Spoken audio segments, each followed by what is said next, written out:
Good morning, pop culture. We are live. Today is Monday, October 8th, 2018. It's 7:48 a.m.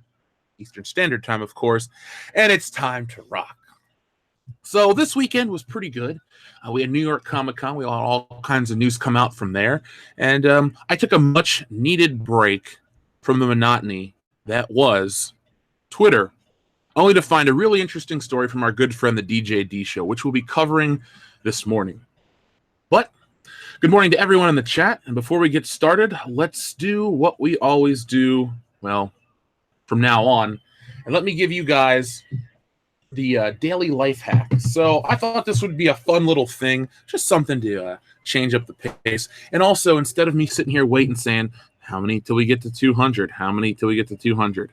So this is a nice way to break that up as well. So today's life hack is running low on battery, put your phone on airplane mode. It'll charge faster. That has been your daily life hack, courtesy of Good Morning Pop Culture. Now we have a ton of stuff to talk about, too. We also need to talk about this Venom box office and how it handled itself this weekend at the big box office. I know a lot of people were down on it. It had historically low numbers from Rotten Tomatoes critics, but in the long run, I guess it didn't matter too damn much because Venom was a hit, which we'll talk about in just a moment. You know what? Forget it. Let's talk about it right now while people are rolling in. So this was this weekend's box office, according to Box Office Mojo, which is reputable if you ask me. So as we can see here, Venom, number 1, A Star is Born, number 2, and then the rest. I guess The Hate You Give also came out this weekend and opened at number 13, which I don't know what that film is. But Kevin Hart's Night School, a whopping, it's at number 4. I don't really like Kevin Hart movies. I know a lot of people do. They think he's funny. I never got the appeal. I think Kevin Hart was funny in Jumanji. I thought Kevin Hart was funny in The 40-Year-Old Virgin. And if you didn't realize he was in The 40-Year-Old Virgin, well, go back and watch it. Other than that, though, I'm not a fan. I don't dislike him as a person, but I don't get the humor. It just doesn't do it for me. Well, I do get the humor. It just doesn't do it for me. So Venom is kicking ass with $80 million. Dollars, yeah, that's English. So it broke all October box office records, which is good for the film, I guess, because it seems iffy at best to me. Now, one thing I've noticed over the weekend is that our Facebook page has been rife with, hey guys, Venom isn't as bad as people are saying. Check it out for yourself. Check it out for yourself. Awesome. I always tell everyone, check it out for yourself. Me personally, though, I'm not going to still watch it. I don't like Venom that much. That'd be like when they make a Carnage movie or another symbiote film. Without Spider-Man, without the core character, I'm not interested. I never bought a Venom comic book that wasn't starring Spider-Man. So I'm not going to go out and pay $20 to go see a Venom film that doesn't feature the real Spider-Man. This Into the Spider-Verse crap just doesn't matter to me. But if you watched it, let me know in the chat. And if you enjoyed it, also let me know, because that's what matters. All this shit is about entertainment, enjoyment, your entertainment and enjoyment. It's not about some crusade to watch Sony Pictures burn. Not at all. I don't care. They've made some good stuff in the past. They've also not recently. So it's a whole nother ball game. But you guys need to make up your mind on the topic of Venom itself. So we are at 210 viewers, so it's time to start. So, ladies and gentlemen, before we start the main topic, which was brought to us by our friend at the DJD Show, quick update on Stealing Solo. We are $1 away from 35,000. So the next backer will take us over that. And we're only a few books away from reaching that stretch goal of an anthology Ashcan edition. Now, the reason I'm talking about it now so early is because there are only 13 days left in the campaign. And once it's over, we focus our stuff on something else. So this is your chance to get Stealing Solo, a Captain's Parody, available only on Indiegogo. The link is in the description below. If you don't know, it's the story of a group of guys who kidnap Harrison Ford and force him to remake Star Wars in their basement. And the premise is fun. The premise is funny. And the story itself is a very well-told story. It's dialogue-driven. The art's really good, in my opinion. I'm really pulling out all the stops. I've been spending a lot of time focusing on inking and certain things like that. new ways to tell a story, classic elements of comic books that have been lost. You know, nowadays everything is giant superhero shot, a million little word balloons. I want great shots as well as interesting dialogue and all those things. So Stealing Solo is a nice callback to classic comic books, and 877 of you have backed it. Let me rephrase that. About 800 of you have backed it, and superfan Adam Shawhan has backed the other 77 copies of the book. So thank you to him, but thank you to everyone else who's backed it, and those books will be to you sooner than you realize. But if we can get to the stretch goal, hell, if we can get to the biggest stretch goal of 100,000, everyone's going to get a double book. You're going to get Stealing Solo and anthology, relettered, colored, and delivered to you at no additional cost. So thank you to everyone. And now that we've plugged Stealing Solo, let's start talking about this. So, ladies and gentlemen, there is a double standard in entertainment. Well, hold on. Before we start, our friend Cesario Japan sent in a super chat that says 75,000 subscribers. Get. Yes, that is another thing I wanted to bring up. Over the weekend, we finally crossed into the 75,000 subscribers territory. Now, if you listen to last week's Good Morning Pop Culture, last Friday's, not the Friday that just passed, but the Friday before that, I said, oh, we're about to cross over into 75,000. Then we had this weird exodus of fans, and then people would come in and people would go away. We kept hovering around it by like 30 subscribers. And finally, we're now, what are we at exactly? Because I'm interested to see what the exact number is. Contrary to popular belief, I do not watch the subscriber count go up all the time. I'm usually busy making stuff. So we're at 75,059. So we jumped past that. So thank you to all 75,059 of you. Hopefully you all watch Good Morning Pop Culture. But it's a milestone. And what does a milestone mean for all of you? It means more content. So I'm going to talk to the guys today and try to figure out when we're all available to record a 75,000 subscriber special. We'll do something for the patrons exclusive as well, because thanks to all the people out there who make the channel growth even more possible. And by the way, patrons, you're going to get your, what is today? Oh, it is the Twilight Zone week. So you're going to get our Twilight Zone roundtable discussion on Patreon, and a little later in the week, I'm going to throw up that They Live commentary because I kind of, got sidetracked and misplaced the file. But Cesario Japan, thank you very much for reminding me that we've hit 75,000 subscribers. Folks, it was just a few short months ago that we were at like 7,000 subscribers. We have grown over 10 times since in a calendar year. So it was about the Last Jedi time. It was December 27th of 2017 that we actually crossed the 10,000 subscriber line. And I thought, this is it, man. We did it. We've made it. And then mid-January, we're in the 20s, and then the 30s, and the 40s, and the 50s, and the 60s really slowed down, but eventually we made it to 75, and now we're back on our way to 100,000 subscribers. So when we hit 100,000 subscribers, expect a lot of stuff. We're going to pull out all the stops. We're going to all get together. We're going to film some stuff. We're going to make content for everyone out there who has helped the channel become what it has become. So, again, every day I tell you guys this, thank you so much. I honestly mean it. I mean it all the time, but right now, it's a little celebration for me. It's a great way to start the week. We finally hit that milestone, a number that I thought would take a lot longer to hit. But apparently, we're resonating with so many people out there, be it from Star Wars or just your take on entertainment in general.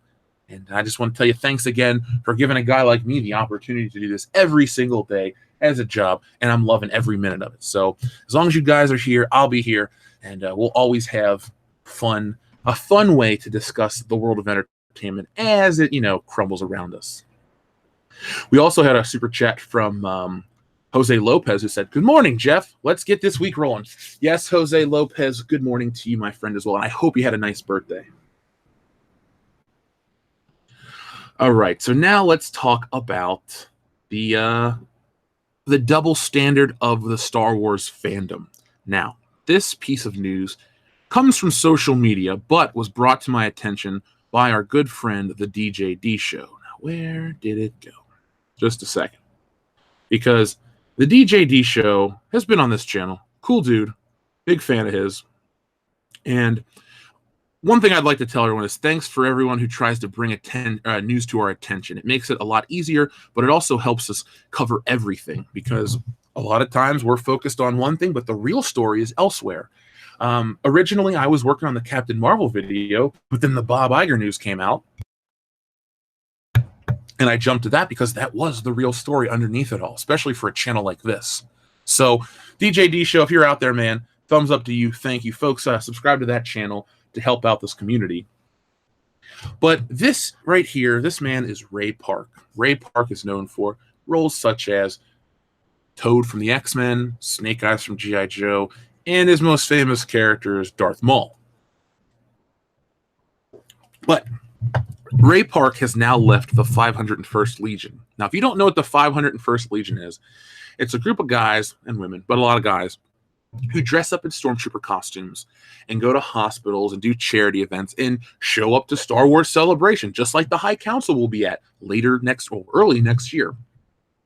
So the 501st is a pretty decent group of people, a pretty good group of people. I'll go that. And they go out of their way to do nice things. And sometimes they have celebrities that are a part of the community.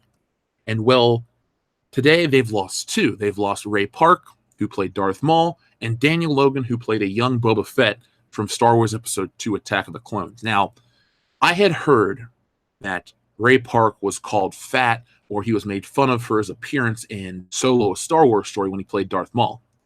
Now, full transparency, I said Darth Maul looked like shit. Never really had any criticisms of Ray Park, because a guy like Nick, who's a core founding member of this channel, has met Ray Park, said what a great dude he is. I think Ray Park seems kind of cool. I'm not this Ray Park fanboy, but if I ever met him, like, hey man, I love Darth Maul. You got any cool stories? So apparently he was fat shamed or bullied by a member of the 501st Legion. And let me read you Ray Park's statement. I keep wanting to say Ray Parker Jr., but I'll make sure I don't. So Ray Park said, you can hear me clicking around. I am no longer a 501st Legion member. Reason? Disappointed. However, a certain member spoiled it for me in Edmonton's 501st Legion. I'm a Star Wars fan. I'm a fan, but not a fan of this. Hashtag Sith Life. Hashtag Ray Park. Hashtag canceled.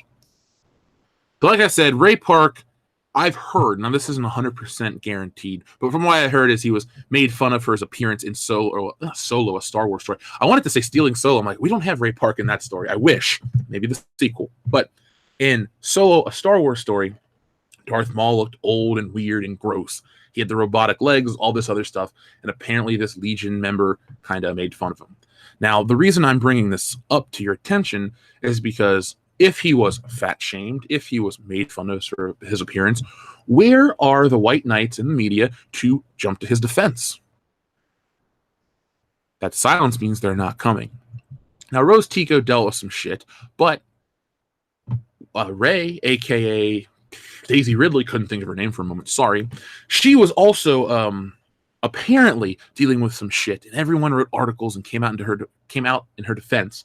Then it came out that, no, I wasn't bullied off by Star Wars fans. I just didn't want to grow up in front of everybody. So Daisy Ridley, after we had the speculation that she was bullied for her being a woman, no, it wasn't the case. Then Kelly Marie Tran comes out right conveniently during Solo's box office failure to kind of deter from, oh my God, Star Wars has its first failure. No, the fans are sexist. They're attacking women now. It was very convenient for when that came out. Just like the whole Ryan Johnson bots thing has been convenient. Oh, Kathleen Kennedy's back. Doesn't have much power. No. Stops in Russian robots. He's falling apart on its fucking face, too. Don't worry, I'll be talking about that. I've been waiting for the research. Let me just put this out there, guys. You always say, Jeff, have you talked about this? Jeff, have you covered this? Crazy SJW, this and that. Let me tell you my secret. And it's not even a secret. I've said it before on the air. I'll say it again now, and I'll tell everyone out there in the world, if you want to fight this crazy SJW scourge in entertainment, you wait. Because they will fall apart themselves. They will begin to eat each other. They will begin to fall apart because their theories have no logic, no glue to hold them together. And Dr. Morton Bay Bug, well, he's falling apart.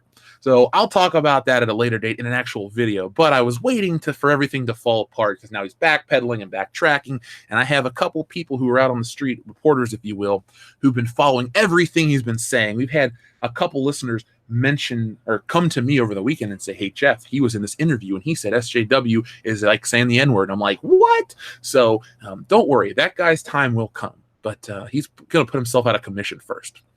But excuse that long roundabout way of saying there will be no defense for Ray Park. Why? Because he's a dude. All dudes can handle it. I feel that way. Somebody said you were fat. You know what? I've been said. People have said shit to me. I just I roll with it and move forward. You know why? Because that's the way life is. Now, if there's more to Ray Park's story, I feel sorry for him because he seems like a decent dude. He does cool demonstrations for the fans. He signs autographs. He hangs out and stuff like that. He doesn't put himself above anybody. He seems like a pretty cool guy based on people that I know experiences with him. But somebody in this Edmonton 501st Legion has said something to piss the man off, and now they've lost him. And then Daniel Logan, who played a young Boba Fett, had this to say. Love you guys too. Hey, just because we have left the 501st doesn't mean we have lost love for Star Wars fans and most of the 501st members. We just don't agree with a lot of what's going on within the hierarchies that is making it not so fun / dress up. Making it so fun to dress / suit up and donate your time to hospitals and charity events or conventions. Role-playing and cosplaying is something that Star Wars has allowed all ages to be a part of. I really liked the last person who ran the 501st. He was from Salt Lake City, Mark, I think. That's when it was still fun, and people weren't being thrown to the curb for weren't being thrown to the curb for small and minor violations after years of being members of the club. So that is the quote from Daniel Logan, aka young Boba Fett himself. So let's break his quote down a moment. And I know we had a super chat roll in. I will get to it in just a moment. So people weren't being thrown to the curb for a small or minor violation after years of being a member. Now, I've heard about the strict nature of the 501st. You know, you have to have exactly screen accurate this, that, and the other. I mean, if you're going to cosplay, I guess do it right. But with a charity thing like the 501st, have a little bit of fun. See, I'm of two minds. Here's the thing. I don't love cosplay, but I don't dislike it either. Like I don't want it to be taken away from conventions. I don't want people's rights to dress up as their favorite characters and have fun be taken away from them. And I don't want them to feel, oh, I shouldn't be this character. But at the same time, I don't like how it kind of has become its own thing and taken away from what comic conventions are actually meant to be about. Comics. Yes, it's a celebration of the fandom, but let's not, forget why we're all here. And I hate to say it, but we're not all there to watch sexy Wolverine ladies and, gender flipped Princess Leia in the bikini costumes. I mean, I've seen that costume 100 times in person. Kind of burnt out, dude. Thanks for shaving your back, but I just don't give a shit. But it looks like this new leader is a stickler, and he's pushed out Ray Park and Daniel Logan, which might look bad on the outside. Like I said, I had heard. This isn't confirmed. This isn't me having any inside information. I'm not making any accusations, but I've heard that it was due to Ray Park's appearance and that he didn't look right or something like that. And I don't expect any news outlet to cover it because it's really not that big a deal at the end of the day.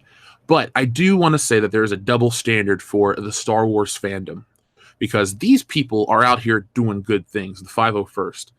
I've been to events where the 501st is sponsoring this. They raise money. They give it to kids' hospitals. Sick kids get to dress up, all this fun stuff. Good community efforts.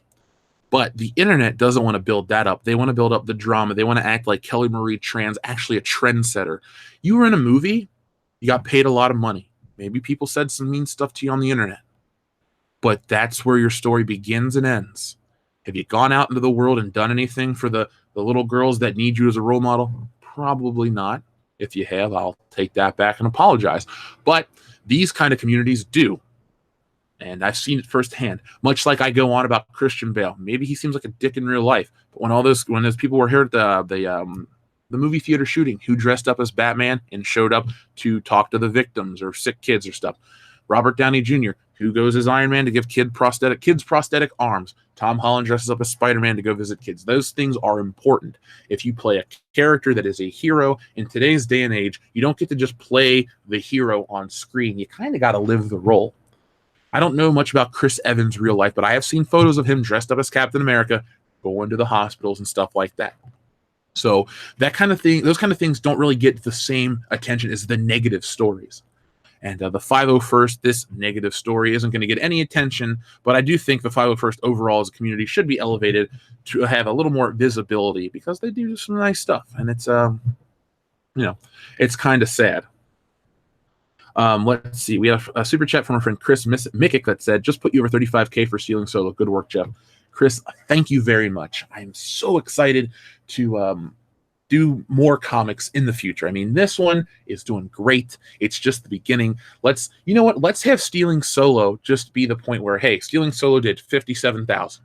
Every other one will do more than that. Let's just we'll come up with our own label for comics. It won't be Black Label because DC's got the market on Bat Dong, but we'll do our own, and there will be no Bat Dong guaranteed. I might even put that on all the covers. No Bat Dong guaranteed.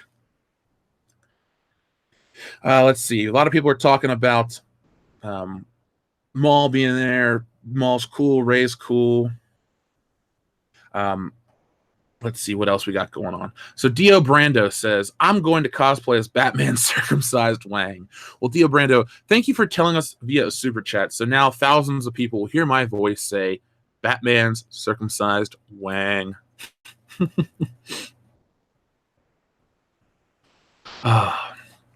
Somebody said he may have left due to the one cause known was doing anything about the bullying. I didn't realize there was bullying in the group. If anything, if Ray Park knows about people being assholes in the group to other members, like let's say this new leader has a problem to other members, maybe Ray Park should just, do a little more. Ray Park, if you need a platform, come here. I'm not saying you got to dox the guy or give out any private information, but you could tell your story here.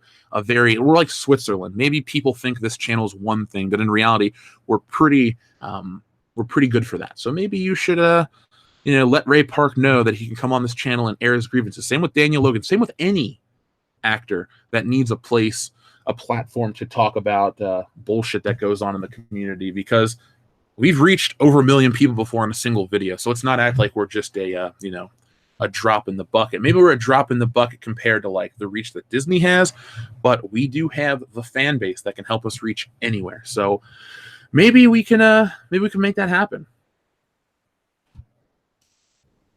So I wanted to bring this up because there is a double standard in Star Wars, and it's a problem. The way social media wants to frame certain things is a problem. Oh, this happened, and this happened, and this person's a victim. Okay, well, there are other things that are going on that you guys either have some way of knowing about but refuse to cover, or could look deeper into and find out more, but it doesn't get the clicks. It's not the sexy title. It doesn't hit the buzzwords that everyone out there wants to hear. Well, it's not even that the buzzwords that everybody wants to hear. It's the buzzwords that piss people off. And then they'll come and click, and they'll talk about your article. I mean, I talked about Rose Tico and the bullying campaign against her in a very, thought-out video before she came back out to clarify not much at all. And she didn't really attack Star Wars fans. She more or less attacked the way she's been treated in Hollywood, the Hollywood system. So let's stop allowing the fans to only be told the bad things about themselves, ignore the good things, and when there are real problems that are really affecting people, they're just swept under the rug. But thank you to our friend, the DJ D Show, for bringing that to my attention, and hopefully everyone out there made it through the first 20 minutes of this. They can go share this soundbite. And by the way, folks, we're at 444 viewers in the first, 22 minutes. Let's get 450 thumbs up, because we'll be there by the time I finish this sentence. So everyone, could you go click that like button, smash it? We've been having good growth. I believe that's because everyone's hitting the like button a lot more, and more people are finding the videos. So thank you to everyone out there. The Pui. Thank you, Pui, for your super chat. Morning, Jeff. Thanks for being here on a Monday. Well, the Pui, I wouldn't rather be anywhere else. So thank you very much. I'm waiting for my next cup of coffee to spike the excitement, if you will. I had a long weekend. I will tell you guys this before we move on to the next segment. I went to a Brazilian steakhouse with Phil and Dan, guys that used to be on the show. If you don't know who they are, go look at our old poster. Go look at listen to some of the old episodes. You can hear their voice. So Saturday was a wrestling pay-per-view. Went over. Not going to cover it, but it wasn't very good. Watched it. Had a couple beers. 12. All over 8%. Had a good day. We were going to go to dinner. They wanted to go to Endless Shrimp at Red Lobster. Eventually, somehow, we went downtown to the Brazilian steakhouse, and it was a meal like no other. It was fantastic. I had the meat sweats for days, and now I'm here trying to recover from said meat sweats. Maybe I need a detox, a steak detox with more steak. By the way, if anyone ever is in the Cincinnati area and you need a recommendation, that Brazilian steakhouse. But yeah, Pui, I'm happy to be here on a Monday. I do like doing Good Morning. I feel like last week we had a lot of stuff covered over Good Morning Pop Culture. It was a very important week. All 5 days had some big piece of news come out. And one thing a lot of people don't realize, all of our videos aren't like, I'm going to watch this one, and then that one. No, it's kind of like watch them all because there's a narrative that's strung between all things. Some jokes get made. Like, oh, for example, let's do this as a group right now. This is fun. I would never ask you guys to do something stupid and lame on this channel. So let's see. Let me go to Urban Dictionary because we have a friend. Hold on. Let me give him a special shout out because this guy went out of his way to make this happen, and it's helping world-class bullshitters become even bigger. So first off, I want to thank our friend Ian Reed. Ian Reed, I know you're out there, man. You're here all the time. I see you in the Facebook group. I see you all over. So I want to thank you first off. So thanks to Ian, Ryan Johnson is now part of the Urban Dictionary, and let's make sure that we can all thumbs this up. So let me show you this right here on your screens. Here we are. So go to Urban Dictionary, top definition for Ryan Johnson to do something spectacularly stupid. My new babysitter used to be. Oh, I'm not. Never mind. Well, I'm not going to read that part. But really, Ryan Johnson did. Yeah, see, the definition is great. The example, not so great. Maybe Ryan Johnson did.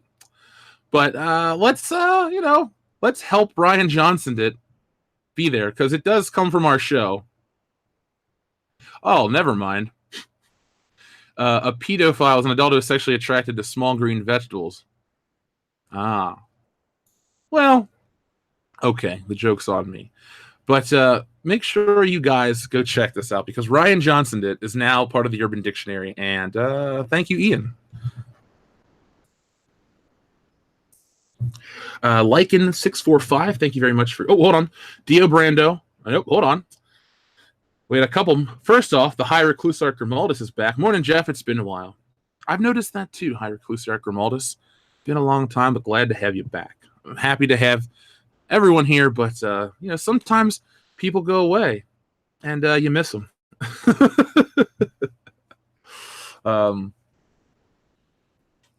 Thank you, Comrade Walton. I appreciate that. Dio Brando says, I'd pay for a Frank Miller Condiment King run. Dio Brando, you have excellent taste, and I will join you.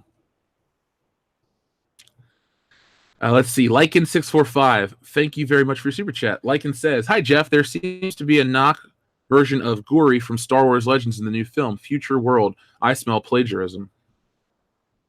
Let's see. Guri from Star Wars Legends. Let's look that character up together. Because... Oh, okay. A blonde chick. Who is she? She looks cool. So they're going to, again, what they're going to do is they're going to take old characters that existed in the Legends, destroy the Legends, and then bring back new versions of them and then act like they're creating these great progressive characters. So Guri was a human replica droid designed to be an almost perfect replica of a human female, the only one of her kind engineered as an assassin. She was created about 7 BBY by the Imperial researchers, Simonel, for Prince Shizor, head of the Black Sun crime syndicate. After being sold to Shizor for 9 million credits, Guri served as his lieutenant and one of the few individuals the necessarily paranoid crime lord believed he could trust. So I've never heard of her. I guess that makes me a bad Star Wars fan. But let me show you guys who this Guri lady is so we can all know together as a community. That's how we win, guys. By knowing our shit. And that's been Jeff's oversimplification of the day. But here we are. This is her. I've never seen this character, or at least I've never seen a visual representation, because if she's in Shadows of the Empire, well, then I've heard about her, but I don't know what she looks like. Where does she first appear? Let's see. Maybe. Let's go to the actual history of the creation of the character, because I don't really care about, every piece of her storyline. Great artwork, great character design. Dress is kind of cool. Here she is after the fall of the Black Sun. She looks like Dash Rendar. Weird. Okay, so this is basically the chick from Blade Runner. God, there's a lot on her Wikipedia page. Ooh, she was going to get her own action figure. Okay, so she was part of Shadows of the Empire. So I knew her. I just never... That's probably why I never saw her, because of her action figure. It didn't get made. So she was created for the Shadows of the Empire in 96, set between episodes 5 and 6. Appeared in the novel, comic, video game, and... Okay, then how did I miss her? Because I played the video game. Oh, okay. So they're going to basically take her and recycle her. You know what? I think we should just take a step back for a moment, like in 645, and let's give Lucasfilm some much-deserved praise, because they are saving the environment, because they are the biggest recyclers on the planet. Think on it. Hey, we need to make a new film series, but the carbon footprint might be too big. And then here comes J.J. Abrams. Guys, it's okay. Let's just recycle the old ones. Thank you, J.J. You saved the planet. Rian Johnson comes in. Hey, guys, let's just... I can't even do that voice. I'm sorry. Let's just recycle. Rian Johnson is now white Steve Urkel. I really Rian Johnson to that impression. Am I right? Oh, sorry. Oh, speaking of, by the way, guys, a couple weeks ago, last Saturday, I tried to do a live Let's Draw stream, and it kind of crapped out, and a couple people sent in super chats for drawings. If you could contact me, the drawings are ready, and I spent more than the required 2 minutes. So we had 3. Our friend Todd Rector sent in $2 for Ethan with a pie. Done. Tippy Tail McKitty sent in $2 for a cat with a cowboy hat riding a rocket. Done. And then somebody sent in $10 for me to draw Andrew Dice Clay with a lightsaber. Done. So that one I spent quite a bit of time on. So it's Andrew Dice Clay in the sunglasses, big collar, all that shit, and he's lighting a lightsaber, or he's using a lightsaber to light a cigarette. So I do not remember the person who sent that in, but if you're listening, or if you hear this later, email me, worldclassbs@mail.com, so I can give everybody their proper picture, because I do not want to let anyone think, oh, I sent in a super chat and I didn't get it. Oh, you got it. It's done. So all you got to do is let me know how to get it to you, and you can enjoy it, and I'll share it later on. It's not on this computer, or else I'd show it right now. Let's see who else we got this morning. A lot of people are here. I guess you guys are really excited that I'm here on a Monday. Thank you to everybody. By the way, we've got 461 viewers. Let's get up to 500. Share this everywhere. George Sagan, thank you very much. Watched Star Wars Resistance last night. Wasn't as bad as y'all made it seem. It was worse. Can't unsee it. The horror. The horror. Well, George Sagan, if you could please let me know exactly how bad it was, I still won't watch it. Now, folks, it's funny. Last week, we were fairly positive on The Mandalorian. We haven't seen it. We've seen as much as you have. See, I don't shill out. I don't have to explain myself to shill out to anyone out there. I get the access when you get it. But the one thing they can't shill their way around is my take on these things. Now, The Mandalorian, I'm excited for, not to watch it or to buy it, but Jon Favreau is a very good filmmaker. So I'm excited for him. And the image looked good. So if the man that they said was going to, the dude from Kingsman, if he's underneath that Mandalorian armor, then I'm excited enough to have somebody download the show for me. But I will not buy the Disney streaming service. But you guys do whatever you need to do to watch it. I don't advocate for piracy on this platform at all. Don't misconstrue my words there, YouTube. But then this comes out, and it looks so dumb. And I've seen a lot of articles come out to defend it. I think this show is already in damage control mode. People are like, oh my God, it has the lowest thumbs or the highest thumbs down ratio in history. Okay, we got to do something. Well, maybe Disney will give us a break if we write articles saying how good it is. Yeah, but I don't trust you guys then. You see, if the show's truly awesome, it'll stand on its own, and it'll prove everybody wrong. It'll make tons of money, and you don't need all these articles telling people how great it is. Let the show do its own thing. What, Disney? Put out the first episode for free on YouTube. Put out the first 3. If you have that much faith instilled in this, let people watch the first couple episodes and then say, now the rest is on the Disney streaming service, or the rest is on Disney XD, and it's on at this time, and you can watch it here, or you can sign up and watch it. You know what I'm saying? Like, give the people a taste. Let the work speak for itself. Don't wait for a critic to come out and say, hey guys, you should really watch it. It was really good. I don't care. But George Sagan said it was shitty. Why am I not surprised? Why am I not surprised at all? That's all I can say. Todd Rector, thank you very much for your super chat. Just bought tickets to Halloween 2018 on the 18th. Well, Todd Rector, that means one thing. You're going to see the film before I do, my friend, because I bought my tickets for the 20th. On the 18th, we'll have an episode. The 19th, the guys will be in town, but Kendo won't be. So on the 20th of the morning of, we'll be seeing Halloween at about 11:45 in the morning. I'm excited to go see it. The other guys are excited to go see it. And we'll do an impromptu live reaction review afterwards. So on Saturday the 20th, be on the lookout for that live stream about 2 or 3 in the afternoon. And then that night, we're going to be doing our Stealing Solo countdown because it ends next Saturday the 20th. So make sure you guys get your copy before it goes bye-bye. But I'm excited for that Halloween, dude. I'm excited. I would, if I could travel to the future and get my Star Wars content, I would go see that movie first. Mike Howard, thank you very much for your generous super chat. Double standard. Chris Evans gets buffed for Captain America. Ryan Reynolds buffed up for a skin-tight suit for Green Lantern.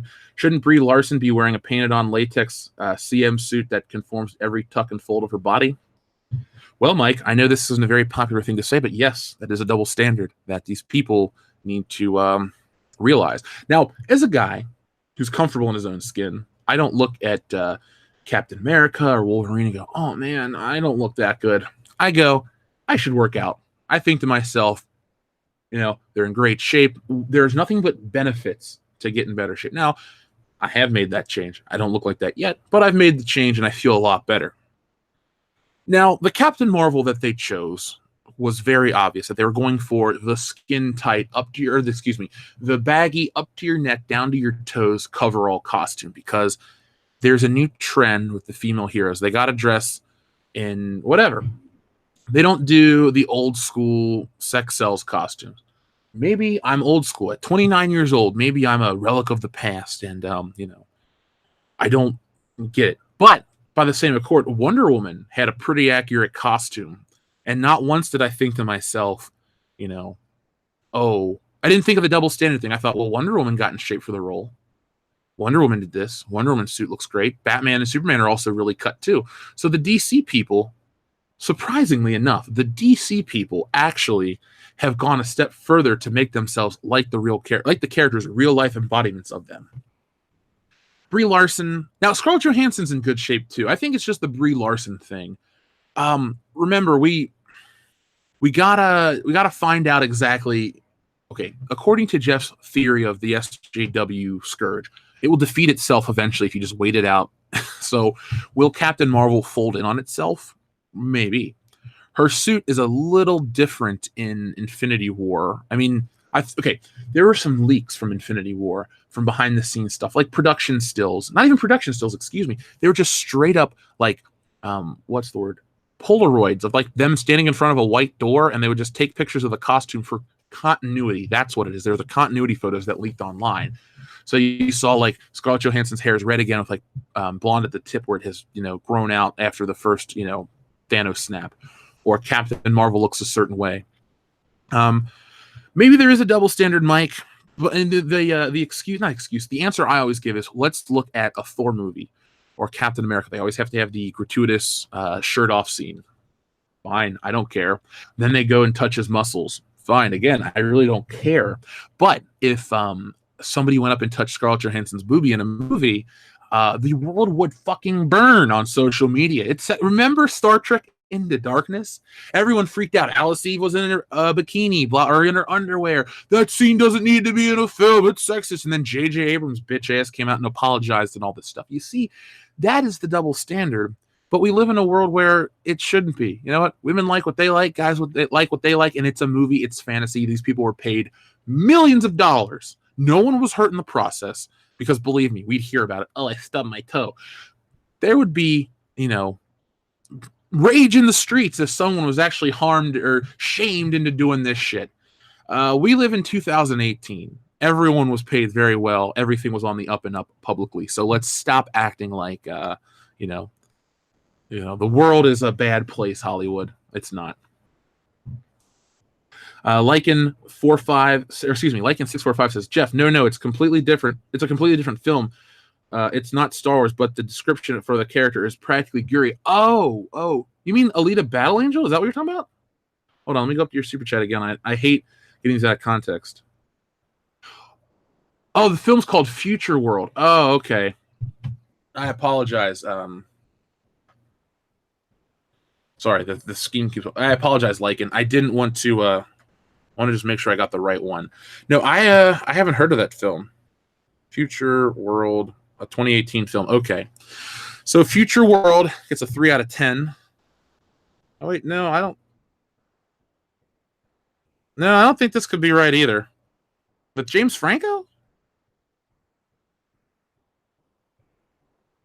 I'll have to check this out if that's what you're talking about. Well, if that's the character, I don't think they'll get into any kind of plagiarism or copyright issues because let's break it down. How many Ethan Hunt and James Bond are so similar, or this or that? You know what I'm saying? So maybe it's just bad taste on their end. So Future World came out this year. For a minute, I thought you were talking about the old Future World film that was the sequel to Westworld. I was like, okay, Westworld's cool. That came out before. Did Westworld come out before Star Wars? I don't think so. It may come out the same year. Nope, it came out 4 years before Star Wars, and Future World came out before Star Wars as well. So Westworld and Future World have beaten Star Wars to the punch in terms of existing. But Lycan, I apologize if I didn't get you right the first time, but thank you for correcting me. Billy Ritchie, good morning. Jeff, we had the Bronze Age. Sorry, we had the Stone Age and the Bronze Age. Now we're sadly in the Johnson Age. Ugh, stinks. No pun intended. The Johnson Age. We live in an era, we'll call it the Johnson Age, thanks to Billy Ritchie, where facts don't matter, but if the narrative sounds good, we'll go for it. People were trying to call or throw shade at us about our Star Wars toy videos. And then during the Ryan Johnsoning of the Russian bot story, I believe it was the New York Times. I have a link to it. I'm using it for my video. They put out an article that talked about the Star Wars toy sales tanking, and they provided a link where the Hasbro executives kind of apologized back in March. Yet I'm the crazy one, even though I've always had the numbers and, footage from around the world and stuff like that. I'm the problem. I guess I really wasn't. But the Johnson Age isn't about that sort of stuff. It's about whatever sounds great on social media and gets the clicks, and our thoughts and prayers with Ryan Johnson in this trying time. And I knew people couldn't hate a Star Wars movie. It's the fans. It's not the fans. It's a group of people that don't know what the hell they're doing. Seriously, though. It's a group of people that don't know what the hell they're doing. Oh, today is Canadian Thanksgiving. More people don't have to go to work. Well, Kenneth, thank you very much. Happy Canadian Thanksgiving. I don't mean this sarcastically. I would love to know what you guys do on Canadian Thanksgiving. American Thanksgiving, we eat till we're sick. We go buy shit we don't need. Then we lay around. Except this year, I'll eat till I'm sick, go buy shit I don't need. Then I'm going to this. I go to this country party every year. See, I have some interesting friends, but Phil has a friend whose dad was a doctor who owns a farm out in Indiana. Every year, day after Thanksgiving, we go out there, we drink beer, they shoot off guns and explosives, and they all cook. It's called Test Fest. It's an amazing time. And then Saturday, I'm going to Starcade. So Thanksgiving weekend here in America, I am booked. It's going to be fun. Chano Cyber9 Avila, good morning. After The Last Jedi, Ryan, did I do that? Oh, Ryan, you did more than that, man. You did more than that. Oh my god. I love that Ryan Johnson has turned himself into a meme. That's all I can say. Ryan Johnson, thank you so much for ruining Star Wars and your credibility at the same time.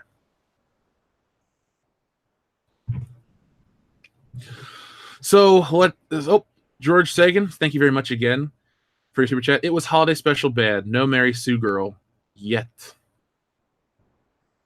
Yeah, well, if it's holiday special bad, if there's an appearance by Jefferson Starship, I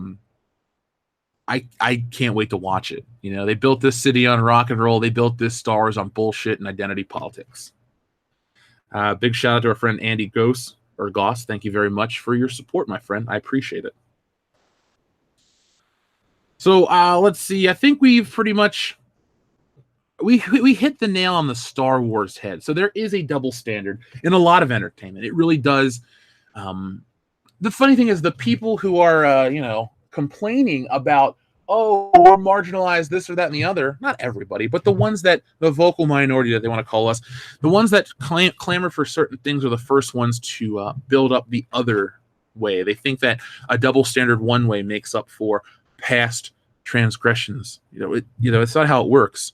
I mean, how do you build a better future? By being better people, not trying to make somebody that didn't do anything suffer for some shit that someone hundreds of years in the past did, or 50 years or 20 years. That's not how it works. You can't blame me for certain things. I wasn't even born yet, That'd be like saying, Jeff, you're responsible for the assassination of John F. Kennedy.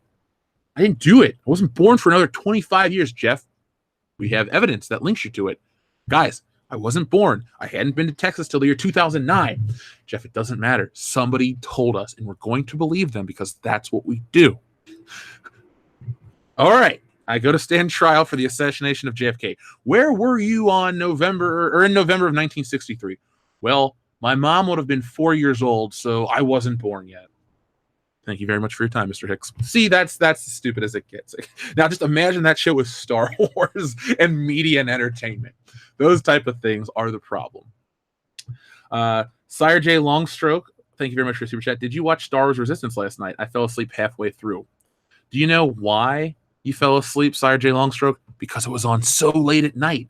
It was on at 10 o'clock for a kid's show, and you fell asleep in the middle because it was on, they were getting ready to show the American flag signing off channel thing.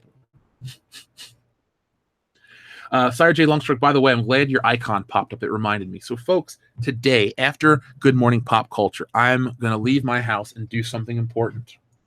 You're asking yourselves, Jeff, why are you telling us this? I don't care what you have to go do. Yes, you do. I'm driving my ass down to the post office and getting the biggest P.O. box available for this channel today. I've written it down. I have to do about 4 things. I have to I got an email from a friend from another channel. I got to respond to him. I know he's probably listening. If you are, I'm sorry for being delayed, but it's funny that you sent me an email because I was just thinking about sending you one too. Then I'm going to go out and get this P.O. box situation taken care of, and then I will make the P.O. box publicly listed, and you guys can send in stuff. And once we get a stack of stuff, we'll do a video. We'll give a shout out and thank everybody who's been involved. But Sire J Longstroke has contacted me about it, and I wanted to make sure that I told everybody, all 496 of you, and I'm hoping there's 497 thumbs up because of this. But I just want to tell everyone out there that we'll have our P.O. box, and we'll start having some fun. So whatever you guys want to send in, business card, a snack, something like that, as long as it looks safe, we'll take it, and we'll thank you on air. But I'm glad glad people are here to remind me of these things.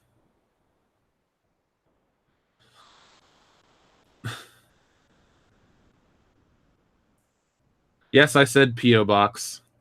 Oh, I'm getting Vegemite. The post office is closed. What is today? Is the post office closed? They just came and took my garbage. I always thought is the post. I'm gonna Google it because now I feel like an asshole. I'm like, yes, P.O. box time. It's closed, Jeff. Is the post office closed today? According to Time, Columbus Day is a postal holiday. Post offices are closed, and there will be no mail delivered on Monday, October 8th. However, most FedEx and UPS stores and services are open with normal business hours on Columbus Day.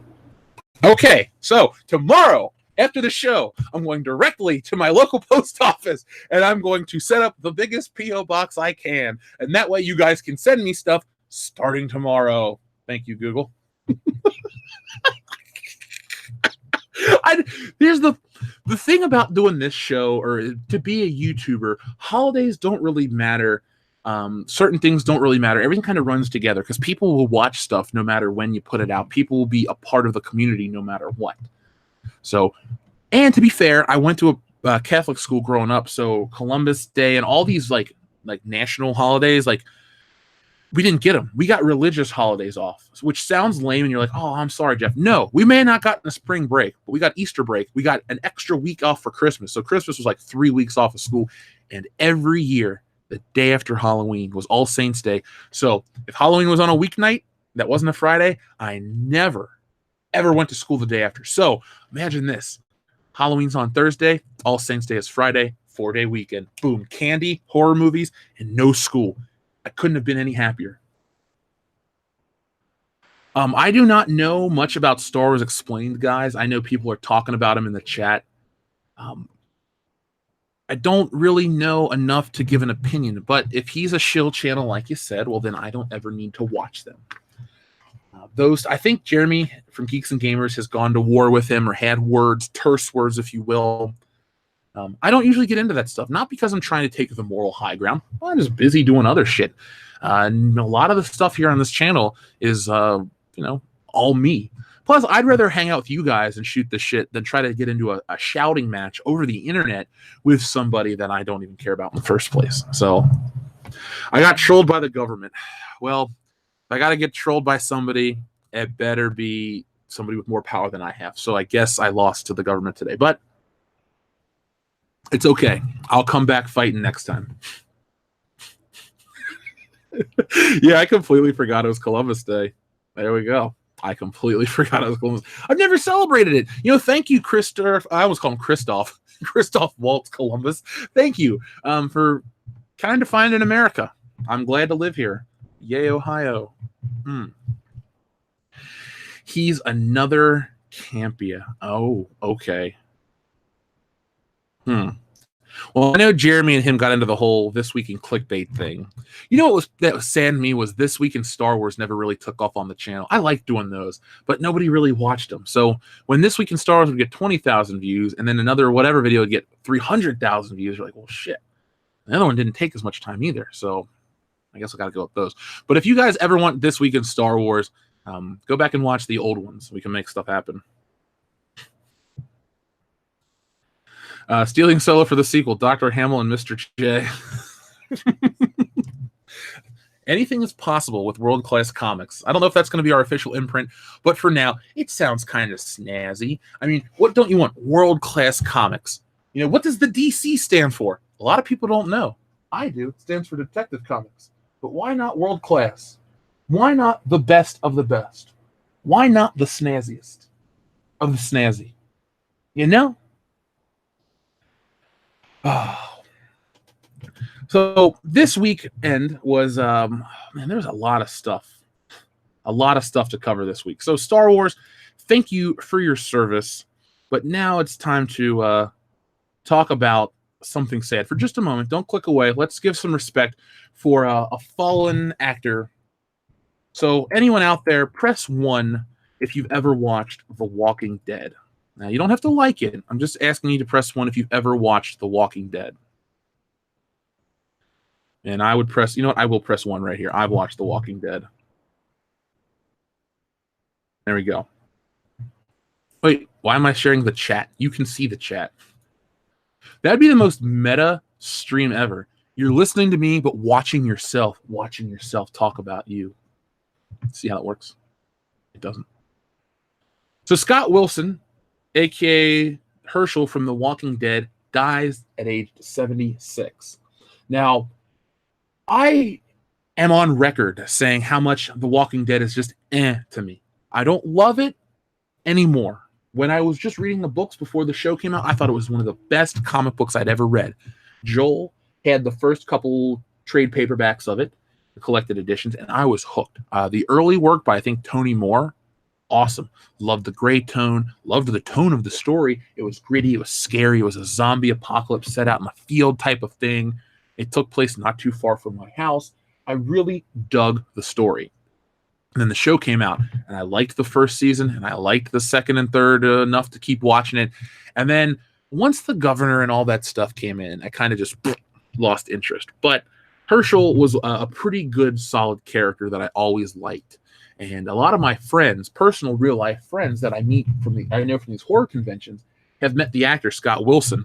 And when he passed away over the weekend, everybody kept putting up, rest in peace, Scott. You were a great dude, all this other stuff. So, shout out to the man, Scott Wilson, who's no longer with us. We don't grave stand here on this channel, but we do mention when we lose an actor, a famous comic book artist, writer, something like that. So Scott Wilson, rest in peace, my friend. You're finally safe from the zombies. But yeah, I'm glad there's a lot of nice, respectful people in the chat. Brandon Moyes, thank you very much. R.I.P. Scott Wilson. It's funny too, Brandon Moyes. I was going to bring you up on the on this segment right here because I know, as a fan of the channel, you requested your Patreon hangout to be The Walking Dead. So we will be talking about The Walking Dead with you. I believe was it the 28th, right? Yeah, the 28th, that Monday. So, do you know that one of the actors from The Walking Dead will be in Star Trek Discovery? That girl, I think so, Michelle Burnham. I don't know. Yeah, The Walking Dead is a one-trick pony, but he seems like a dude. John Bernthal, too. I like John Bernthal as an actor. Don't like The Walking Dead, but I'm not going to dump on John Bernthal. So, let's see what we have next.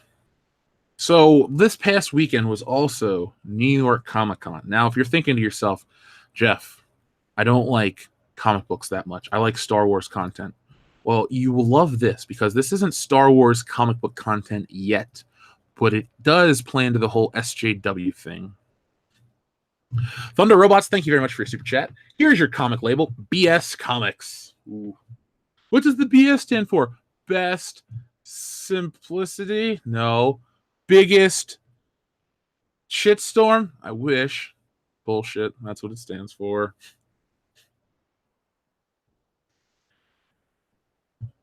So here we go. Thank you, Taka. That was hilarious. So Marvel Comics on sales and forced diversity at New York City Comic-Con panel. Now, I wanted to bring this up for two reasons. One, because of how cringy this is. And two, to show you the importance of diversity in comics, the impact. Now, I'm not going to sit here and kiss the dude's ass. I'm not, I don't dislike him. I actually subscribe to his channel.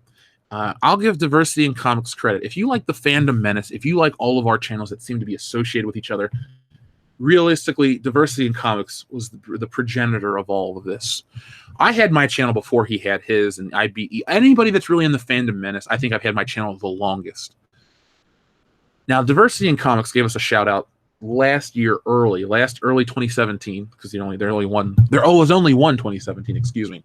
But he gave us a shout out. We're talking about this culture war, and that got us a nice boost.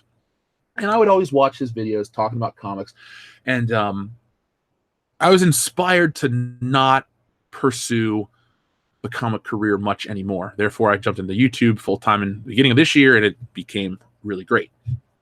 But he talked about comics and stuff in a different way, a different slant. It wasn't the biggest sycophantic circle jerk. And I remember I got most of my comic book news from him. I would wait for the videos to drop about noon or whatever. Hey, it's your boy Zach with the terrible audio and his ugly backgrounds and stuff. But I watched his content. And the comic book community has gone after him. The creator community has gone after him because he's helped open up the eyes to a lot of people of the bullshit that's going on. Much like Jeremy, Ethan, and I have kind of opened your eyes to the bullshit with the Star Wars community, not the community of fans, but the people that produce it. He did it with comic books, and now here we are talking about this. So, Marvel comments on sales and forced diversity at New York City Comic-Con. At New York Comic-Con, Women of Marvel podcast host Sana Amanat and Jody Stevens held a panel alongside editors Kathleen Wineski and Margaret Stoll and writers Leah Williams, colorist Rochelle Rosenberg, and artist Jen Bartel. The purpose of this panel was to discuss what it's like working in comics from a female perspective and what fans can expect from Marvel in the future. Now, this sentence right here is why, this little paragraph is why I brought this up. Because remember last week, when I sat and I praised Marie Severin and her important work in the comic book field, or Ramona Fradon, who's still with us at 93 years old. They want to talk about the female perspective today in comic books, and that's fine. Everyone has the right to express their opinion, their beliefs, all that stuff. Go for it. I'm not here to silence you, but I am here to talk about how the women that were in comic books back in the day were much better. I'll just say it. They were better. They were better artists. They were better writers. They were better editors like Ann Nocenti. The women back in the day, it wasn't about them being women in comics. It was about being comic book professionals and being the best that they could be. You know, Jeanette Kahn. No one talks about Jeanette Kahn. You probably don't know who she is. But she came into DC in the 70s, and she really revolutionized them. You know, she was, I believe, the president of DC. She was the head. She was like the Jim Shooter of DC. And she really got in there. And yeah, she rubbed certain people the wrong way, much like Jim Shooter. I mean, when you're at that level, you have to get the bottom line done. But that woman brought in a lot of success to DC Comics. And again, we don't really talk about her too much because it's not new. We're in the middle of this culture war in entertainment, and they want to act like all these people are trailblazers. Well, I hate to break it to you. Every woman I just named down here, you didn't trailblaze shit. You got a podcast. Awesome. I got a podcast. Awesome. You see how this goes? But the women in comics that were doing it before these ladies were even born, for most of them, were really the real trailblazers, the trendsetters, the ones who deserve the praise, but don't get, you know, the same attention that these ones do because, oh, it's not cool and sexy and trendy to do this anymore. So I always want to bring attention to the real trailblazers, the real trendsetters. You know, everyone wants to talk about Black Panther breaking records. Blade did it 20 years beforehand, and Spawn a year before that. But during the Q&A session of the panel, a young female fan brought up the topic of dipping sales, asking the panelists if they believed the decrease in sales was due to forced diversity and hiring people without experience. And then they said, absolutely no. There are a lot of things that go on behind the scenes. People try to conflate things at times, and that's not necessarily the case, Williams added, referring to how some readers attempt to draw correlations between things that may not actually be related. Bartel then asked the fans if she would ask male creators the same question, to which the fans responded that she would ask anyone. Finally, Amanat took the time to address and dispel the hiring without experience, saying, we do look at what people do. You have to have experience, and if you're talented, we will hire you. That is not the case. That is not the case about if you're talented, we will hire you. Diversity in Comics has covered that before, what these people have done in the past. They've edited zines. They've done all this other stuff. It's really about, there used to be the phrase, it's not about what you know or who you know, or sorry, excuse me, I can't speak this morning. The old phrase would go, it's not about what you know, it's who you know. Well, it's not even that anymore. It's about what you believe ideology-wise, and you'll get the job. You know, that's not a good thing. You don't need to marginalize any people of color or anything like that. Hell, it's coming from a guy who ain't white. But at the same time, your books have dipped in quality completely. The writing's bad. Don't tell me that we extensively research these people's backgrounds. You don't. Oh, they said this on Twitter. Cool. They want to write comics. Get them a gig. Get them a script. That's how America Chavez gets made and stuff like that. Well, she existed before, but that's how it gets stupid with the Lily Multipass Dance Club and all that other crap. Back in the day, Stan Lee and these guys treated these things like epics of the grand scale. That's why we're still mining them for film adaptations to this day. Not because, you know, you can make $1 billion in a movie, that's why you make a comic book, but you tell a really good story. Neil Adams once said, you know where the next $100 million movie is? And he lifts up his hands and he goes, right here. These people aren't motivated to create comic greatness. They want to just spew out whatever they believe on a page. And that's fine. Some people would argue, well, that's where the greats came from. Yes, but at the same time, they wanted to tell a really compelling story. They didn't worry about, their ego didn't get in the way. And I find that interesting that people are bringing this up to their attention and they try to shoot it down.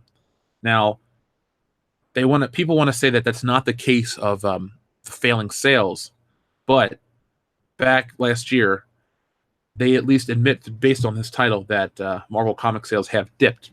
And thanks to everyone out there, I have outsold one of the Captain Marvel trade paperbacks with Stealing Solo Captain's parody. Link in the description below. So this comic book situation is it's deeper than they want to go into. There's a lot of problems with the way things are marketed, the way things are produced. You know, from a fan standpoint, I'm a female writer, a female artist. I've never once read the credits and go, oh, a woman drew this, I can't read this. That's never been a case for me. I've read some of the worst comics I've read have been drawn by dudes. All of them, really. All of them. But I don't like the constant renumberings, the constant going back and retconning the big events. Look at, and the next article I'm going to talk about from New York Comic Con, they talk about the next big event and this, that, and the other. And it's nice that you want to try to entice people at these shows. But remember, a few years ago, they're like, we promise we won't do more than, one big event every 18 months, this, that, and the other. And it's just too much garbage. Too much garbage. And I can't follow it. I can't keep up with it. I choose not to follow it financially. Emotionally, I'm not interested in the characters either. There's just so many problems on so many fronts. And I do think that the people they choose to create are the problem, not because of what's between their legs or the color of their skin, but because they lack the experience. The people of Comicsgate have a much more diverse background than they want to tout over at Marvel. We also have more experience. I mean, yes, Ethan has the most experience, but I'm no spring chicken. I know how to draw and write. We have a lot of people that are involved with this community that definitely know what they're doing because we love comics. This isn't a step up to getting coffee at Universal or something like that. People want to get in comics because they want to get in comics. I'm doing it because it's always been a passion of mine, and I honestly could tell you this. The channel's doing great. We make it to the top. We get our TV show. We do our shit. We make our movies. If I had never had a published comic book along the way, that would be something that I would regret till the end of my life. The people like, Jeff, you did it all. You did everything. What else was there to do? Well, I never got to do my comic. And at that point, I'm too old, and it's just, past the expiration date. But no, we are passionate about comics. You're passionate about them too. Even if you don't go out and read the shit every day, you love a character out there. You love some elements of Marvel and DC books. And what you love is the culture surrounding the comic, or what used to be the culture surrounding the comic. We would get together to rally around the things we love, have fun, and enjoy being together as a community. Now, because of people like this, everyone is torn apart. Everyone is different. Everyone is this, that, and the other. When I go to the comic book shop, people don't treat me different because I'm not white. Usually nowadays, they recognize me from the channel. I'm like, dude, the video you made, blah, blah, blah. So it's kind of fun that way. But even before that, I was never separated because of the way I looked. The comic book community was the most inclusive group of fans out there. Same thing with Star Wars, Star Trek, all that shit. It was not a problem to see a black Vulcan at a convention or, black Luke Skywalker. People didn't draw attention to it because, it's just a dude who likes Luke Skywalker dressing up as Luke Skywalker. We didn't make it about, these 10 cosplay costumes are why diversity and body diversity matter in entertainment, or some dumb, you get what I'm saying? You get these people that failed out of college that don't really know much. So they go to the one place because everyone is an echo chamber. They make them feel good about themselves. And, hey, you got a job writing now because of the political climate. Like, good job. You don't represent us or anything. Tim Riggs, thank you very much for your super chat. Jeff, it's the lack of experience is a very small part. It's a lack of respect. In fact, outright hatred of the historical content and the fans. Very true. Tim, I could tell you this. I could walk up to any of these people at these conventions that work on Spider-Man and be like, all right, blah, blah, blah, and start talking about stuff. Like, who's Nick Katzenberg? They go, what? You edit Spider-Man professionally, right? Yeah. Well, who's Nick Katzenberg? I don't know. Was he in one issue of Spider-Man? No, he was in multiple. He was a character from the Daily Bugle. Well, he wasn't the Daily Bugle. He was a photographer who was a rival to Peter Parker. Oh, okay. See, even though that's just a small little thing. I mean, if you're going to get a job at the biggest comic publisher in the world, you would think that they would know it. But like Tim says, it's outright hatred of the historical content and the fans.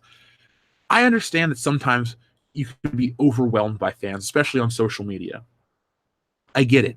I'm not saying these people aren't human. They don't have flaws. They don't have the same wants and desires or any of the other foibles that human beings have. I'm not trying to make them, put them on a pedestal that's unachievable. But I do expect them to treat you, and this is my example as always, the restaurant example. If I'm going to a restaurant, if I'm paying for my food, I expect it to be hot, fresh, and to my liking. And if it's not, and you fix it without a complaint, then it's still a good experience. But if my waiter's a douche and the food's cold and my drinks are hot and all this other crap, then I have a problem. And that's where Marvel is. And they refuse to take the blame for any of this. And hating the historic is stupid because when you shit on the historic elements of these properties, these franchises, these brands, you cut the bottom line out from underneath you. Star Wars makes so much money based on the legends, the historical stuff, the old action figures. That is why at Comic-Con this weekend, they listed a bunch of new figures coming out, Leia from Return of the Jedi and the Bouch disguise. Han Solo is a stormtrooper. Luke Skywalker, this, that, and the other. They keep milking shit from 41 years ago, and people buy it up because of the love of the fan base, the historical element. Instead of shitting on it, praise it, make new stuff, and keep moving forward. But they refuse to do any of that. So, Tim, maybe I was being a little too kind about that, but I don't want to, hitch my horse to the wrong cart right now. I believe that there are many different elements, and the elements that you've listed are part of the problem. I'm not even going to discredit it one bit. All I'm saying is that these people are unqualified completely, and the comic books suffer. There are artists out there who are fantastic that are relegated to doing crap work because they're not young, they're not hip. The people at Marvel are stupid. Instead of having some third-rate artist on a Spider-Man book, you need to hire Alex Saviuk. He's doing the newspaper strips. Fantastic artist, worked on Spider-Man in the 80s and 90s. Still got it. I know the guy personally. I follow him on Facebook. His artwork has never suffered a bit. If anything, he's better than he's ever been. Why wouldn't you want good-looking artwork in a comic book? Oh, well, the author or the writer or the artist are too old. No, that's not the case. You just want to put in some fresh blood to try to do whatever. No, you keep certain artists on certain books, you would never have lost sales because they're so good. When you have a good artist do what they do, people will come back. People become attached to that style. It becomes a part of a brand, and it's it's important to me. This might be the case why people have jumped over to, manga and anime. That might be the case. I know. Another thing, too, is let's take into account how people were raised. I'm 29. I've always grown up with some sort of manga or anime influence, and I didn't even know it in the beginning. So even if we go back to the Sentai stuff from Power Rangers, which is not manga or anime, but it is Japanese influence stuff. That was my first taste at 5 years old. For someone my age, we have grown up with a lot of this stuff. And I'm on the lower end. I mean, before me, there was the Voltrons, and there were a couple other things that would show up here and there. What is that? Battle of the Star, or not Battle of the Network Stars, that was Linda Carter. But the one, Battleship, whatever, where they're out in space, and Robotech. And there were other anime shows that were adapted in America. I think now we've reached a point where anime started out coming to America, and now it's part of the culture, and it's popular. It's always been popular in Japan and other parts of the world, but now it's a part of American culture, and people are growing up with it. They get introduced to it from an early age. It's already been infused to our cartoons and all the entertainment. So that's why I think it's popular, because it's now just commonplace. There's a reason why some of these cartoons have an anime influence, because they want to appeal to kids that like that shit. And that's fine. But I do stand for some good old American traditional animation. Some Marvel. You know what? Why not do a Marvel series? This is one of my dreams. They say, Jeff, you can do whatever you want forever. Okay, well, one of the many things I would do is I'd love to create a Marvel series based on John Romita's Spider-Man art. Now, I know they've done that in the past with the 1981 Spider-Man show and Spider-Man and His Amazing Friends. But imagine that with today in high definition. Beautiful. The cartoon would look just like a comic book come to life. You know how sometimes they put heavy blacking or black ink on the stuff? They would have that. It wouldn't be the outline animation with the weird blur effects and all that crap. It'd be really cool, old school, traditional stuff. Very Fleischer-like. I'd love to see that kind of stuff make a comeback, even if it's not full-time because of the price. But I would like some respect and some variety. That's why it's refreshing to go back and watch Batman the Animated Series, because even though that show's 25 years old plus now, it still looks great and holds up more so than a lot of stuff. Tim Riggs, thank you very much again. That hatred spawns from jealousy. Many know that they haven't the talent to create a new one themselves. They don't want to work for it. They are toddlers. Dude, nothing but the truth. Nothing but the truth, man. Those that can't do teaches that joke or whatever. But they don't want to work for it. They don't want to put in the time. If you go back and look at all the greats, even a Todd McFarlane who broke in and did stuff relatively quickly, he did start in other places and got denied and put in the hours. I may not be the biggest McFarlane freak, but I have more respect for him than I think almost anyone else in the comic book industry of all time, because the dude did it his own way. He was a rock star. He came in, he had his own style, he revolutionized Spider-Man, he did his thing, and it was excellent. And now he has his own toy company. He's worth hundreds of millions of dollars. He's making movies. He's doing his own thing. Respect it. You know, I want to see myself in that way as well.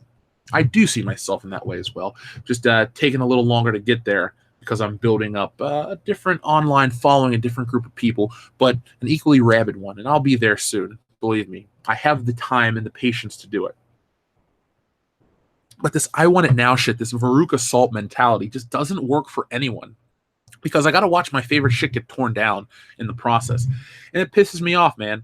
I'm sure I'm not the only one out there. If you're out there, press 1. If you've watched one of your favorite properties over the last 10 years get bastardized, not even by SJW culture, but just by stupidity and greed and laziness, press 1. If your favorite show, your favorite movie, your favorite game series, something has suffered in any way to you, press 1. I know it has. I'm going to see a tank tread in just one moment. There's going to be a crazy amount of it. There it is, already starting already. Everybody's watched something. From a personal level, I've watched James Bond suffer, watched Spider-Man suffer, watched wrestling suffer. The only things that haven't suffered are the things I think I've kind of glommed onto more. Miami Vice hasn't suffered. Beverly Hills Cop hasn't suffered. Die Hard has. So that's why I talk about those things. That's why I'm going to be Axel Foley for Halloween. All these things like that. To watch my favorite things die just piss me off. I know we wouldn't be here if it didn't piss me off, but you know what? I can still be equally angry. It's not really, I mean, look, I love having the channel. I wouldn't change a single moment of anything. I'm very thankful. But, I mean, I want them to course correct and get back on the right path. I mean, we can mourn Star Wars for a long time, but we'll be just as happy when it comes back. And, somebody's talking about Doctor Who. Yeah, Doctor Who's been changed as well. Now, I told you guys that ever since Matt Smith left, I haven't seen an episode, but I'm sure I won't like what I'm seeing, because I did see, Doctor Who doesn't have companions anymore. She now has friends. It's like, okay, well, again, you change up the core of the character, and now you change the titling of the companions. It's just whatever. I don't get it. I don't get what the case is. It's kind of stupid. I'm annoyed. I don't mean to dump on you guys early in the morning, but we all are pissed off about it. That's all I can say. Doctor Who, no thank you. I'm not going to get into it. I'm not going to get into it at all. But you know what does respect its legacy and its past is Rambo. Now, I know that the new Rambo's coming out, and it's not going to be that popular among this community. Well, take it back. I think a small part of this community will be really, really passionate about the new Rambo flick. And I just want to give a quick shout out to our boy Sylvester Stallone. You're not a perfect person. I'm not all of a sudden a big Stallone fan, but I will say I'm excited for Rambo, because somehow Stallone is the only person out there who can take an old character that they played 30, 40 years ago, dust him off, and make him relevant and awesome. You know, this new one is going to deal with him fighting Mexican cartels over human trafficking. The last one was fucking insane when he was over in, was it Cambodia? And he was fighting off those military dudes, blowing them apart left and right. We need more Rambos. And I don't necessarily mean more Rambo films, but we need more of these characters that don't necessarily fit in with today's sensibilities, that come back out and don't fit back in with today's sensibilities. They're the same character they were back in the day. That's all I can say. I want more of that shit.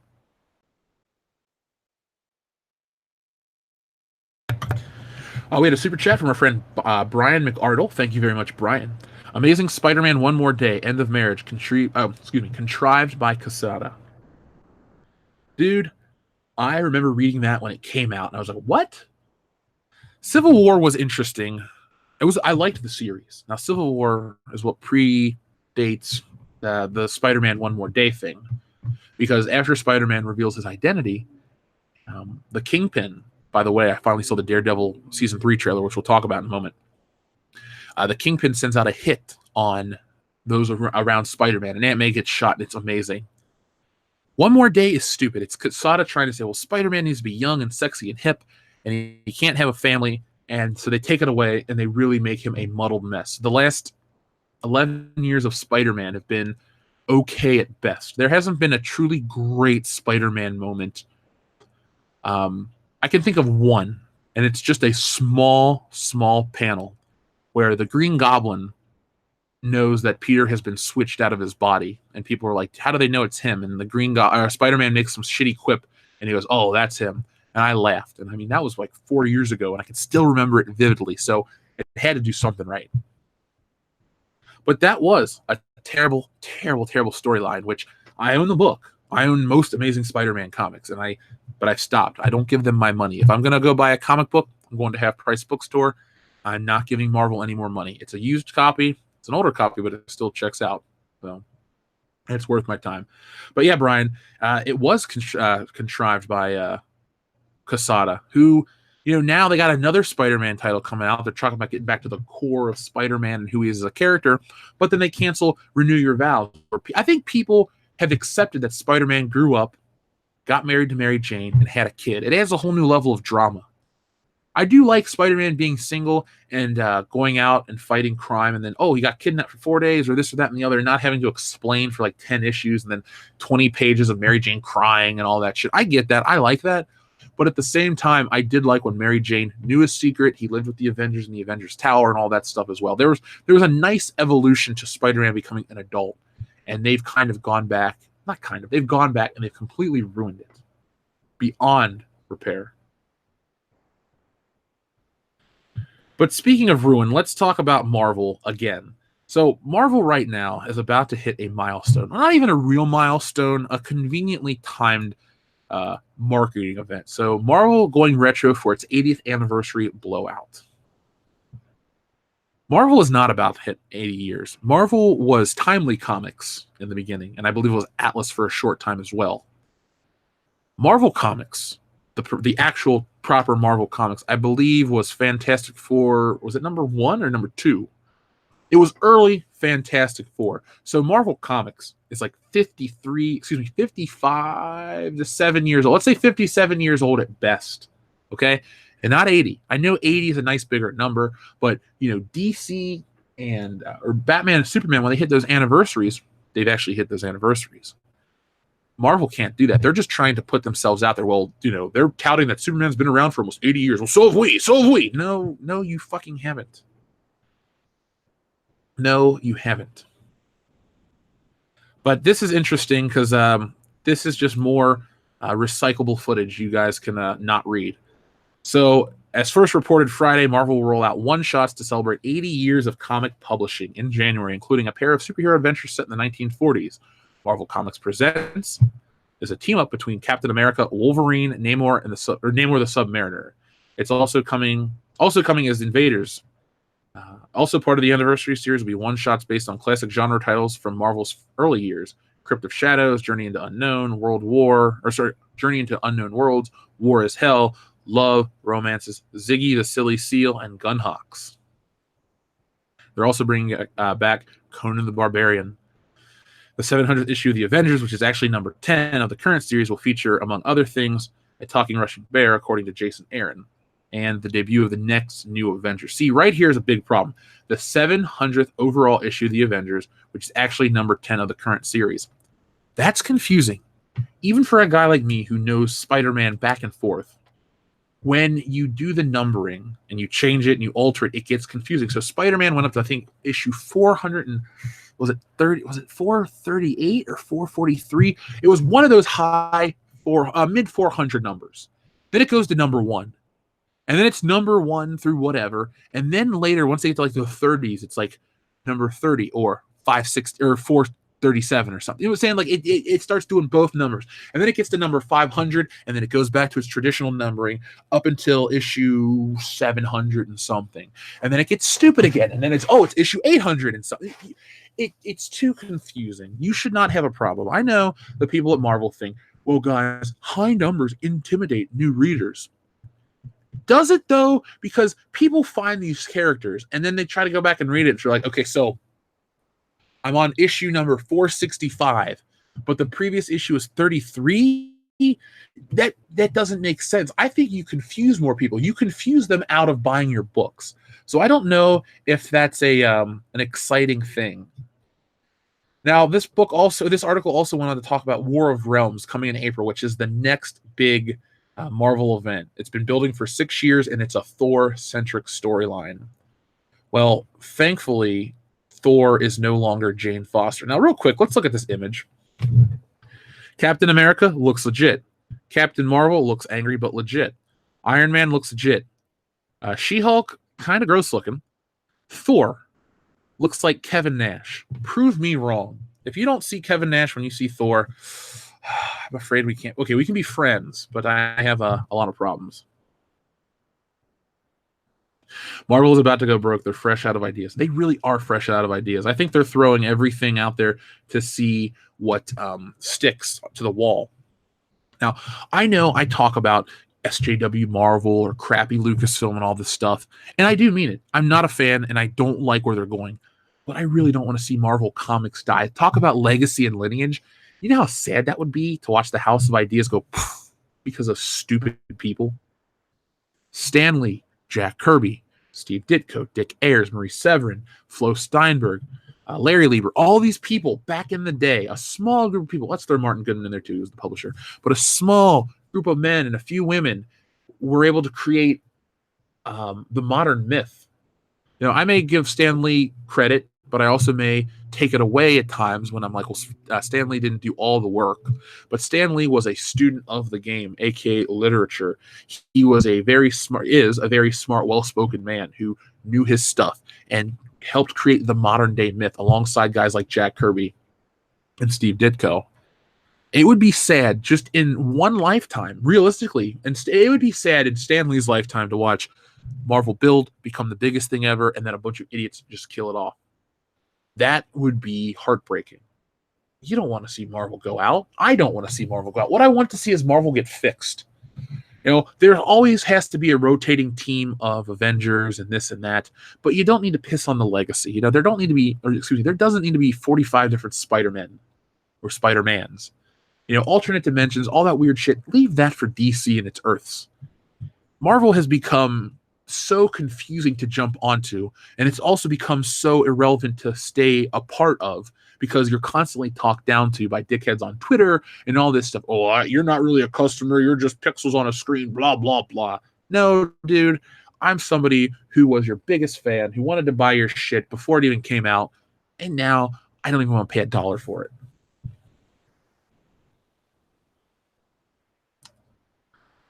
But yeah, the people are talking about why is Captain Marvel there. The reason Captain Marvel is there is much like she's in the new, or not the new, but the newest Marvel vs. Capcom. She is the attempt to make Captain Marvel the flagship character because it's trendy to have the white lady be the lead. You see, I wouldn't have these problems if they used Monica Rambeau, Black Captain Marvel. You know why I'm saying that? Because I'm showing the hypocrisy of Marvel. I'm just putting it out there. You know, I don't see any people of color in this team. I just see green, and that's what they want, and well, good for them. But you see, as a guy, those things don't matter. Not even as a guy, just as me, as Jeff, those things don't matter to me. If the team's great, it could be an all-black team, an all-white team, an all-women's team. Those things don't really matter as long as the quality is up to par, and it's not up to par. But the reason I bring up Captain Marvel is she was the attempt to make Captain Marvel the flagship character. They really want the wet dream of whatever weird hierarchy out there that controls the world of entertainment. They want her to be the lead for Marvel. Some group of people at Marvel were just bitching up a storm. Probably Chip Zdarsky and the other ones are like, oh, we got him. I can't blame him. He's too new for that. My point is, they put her in everything to try to sell her. She's not Spider-Man. She's not the main event. She's a tertiary character at best. That's why there's 45 relaunches of her. That's why Stealing Solo, Captain's Parody, link in the description below, has outsold a Captain Marvel trade paperback. Just putting that out there. One guy in an office has beaten an entire team with the marketing of Marvel behind them. Maybe I didn't sell 50,000 copies like some of the other Captain Marvel books, but I can put that on my list of things I've achieved. I've outsold a Marvel book. Trade paperback, just saying, I did it. But they put her in the game. They took out the X-Men characters. They did all these stupid things to try to build up the new characters that they own for merchandising and movie rights. And then they also think it's convenient that she's a woman. They're trying to push this agenda at the same time, and it just didn't work. Captain Marvel's nobody's favorite. So you'll get some child, but Captain Marvel empowers me. Cool, kid. I don't have to take away from you liking Captain Marvel. Realize that Spider-Man's more popular, and that let's just get over it. But I'd love for them to reboot this. I'd love for them to do that. But it's funny, in their quest for more money, Marvel's quest for more money, they excised the X-Men. They put in the Inhumans. They tried to do all these other things to build up characters that people didn't like. Well, what happened was they brought back the Fantastic Four, which sold pretty well, like it was like the #1 book for its month that came out. And now Marvel Legends from Hasbro, after years of no X-Men merchandise based on, stupid mandates, now we have more X-Men waves of Marvel Legends toys than anything else, and they are selling like crazy, and they're great. Me, a guy who liked the X-Men as a kid, they weren't my favorite. They weren't Spider-Man or Batman or even Superman in the 90s. Yes, I liked Superman more. But I can't even throw my money at these people quick enough. Professor Xavier in the hover chair, gotta buy it. Archangel, gotta buy it. Jubilee, gotta buy it. Jean Grey. If Jean Grey and Rogue weren't fucking stupid expensive, I would buy them. I would get them. I missed them the first time because financially I wasn't able to buy a bunch of action figures. But Rogue was $20. Now she's $50. I'm not spending $50 on a single figure. Didn't do it for Wolverine or anybody. So please re-release her. Same thing with Jean Grey. I'd love to own Jean Grey. I want the entire team, but Jean Grey's $100. I'm not spending $100 on a single figure if it's not a Japanese exclusive. So, X-Men, they're going back to make that money. They need to make up the money somehow, like Hasbro. Their Marvel Legends line is probably their biggest line right now. Star Wars, no. They can pump out 1,000,001 Rey and Jyn Erso action figures and some Stormtroopers and some Snokes, but Deadpool is beating the shit out of all the Star Wars characters. Why? Because it's the popular thing and they're better quality. For $20, you get a much better Marvel toy than you get a much better Star Wars toy.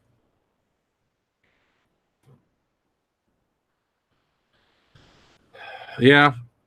They're all accurate to the cartoon as well, so that's why I'm buying. Well, not 100% accurate. They're more accurate to the Jim Lee style, which is what the cartoon's based off of. But when Gambit comes out, I'm going to throw pre-order money down like I did for Bishop and Omega Red and all these characters because they're cool. Marvel does have some cool stuff that they can mine, and it doesn't have to be from history.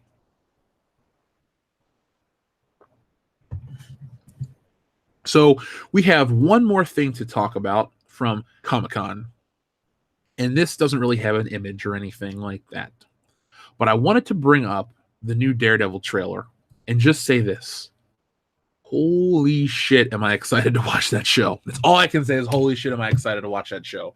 If you're a fan of the Marvel Cinematic Universe over on Netflix, to me, this is everything that's right about it. I don't want to say it's dark and grim in a negative way. What I want to say is it's realistic, it's violent, and I know people think, oh man, violent isn't a good thing. There were Marvel books in the 80s that dealt with some heavy shit. These books were still for kids, technically. But, okay, let me rephrase that.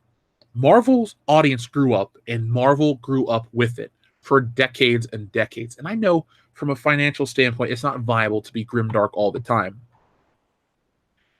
We had a super chat from Lycan645. Thank you very much. Mother Russia from Kick-Ass 2. Best Captain Marvel. Lycan, I was so pumped. Beyond excited to go see Kick-Ass 2. Dan and I went, I think, opening night. And I was disappointed, man. Like, I liked that McLovin was the motherfucker. He was a funny character, and especially when he got eaten up by the sharks and shit. Dave was still pretty good. But I was disappointed with Jim Carrey. And I was disappointed with some of the other heroes. It wasn't as good as Mystery Men. But I just, I see where you're coming from. I don't think Captain Marvel, the best Captain Marvel, guys, honestly, if you ever want to troll these people, come off as being earnest and say that Monica Rambeau was the best Captain Marvel. She epitomized strong, independent woman, and no one can fucking argue that because they'll basically fold in on themselves and become a racist trying to defend themselves, and then you can play that card and you win the battle. That's the fun thing. I'm not saying you got to go out and antagonize strangers or pick on women on the internet. Don't do any of that stuff. But if the argument ever comes up how great Carol Danvers is and how she's empowering and all this shit, say Monica Rambeau is better. She did it first. She was black, blah, blah, blah. Well, they take back. She didn't do it first. But she was Captain Marvel for a long time, and why not her? Why not her? And there you go.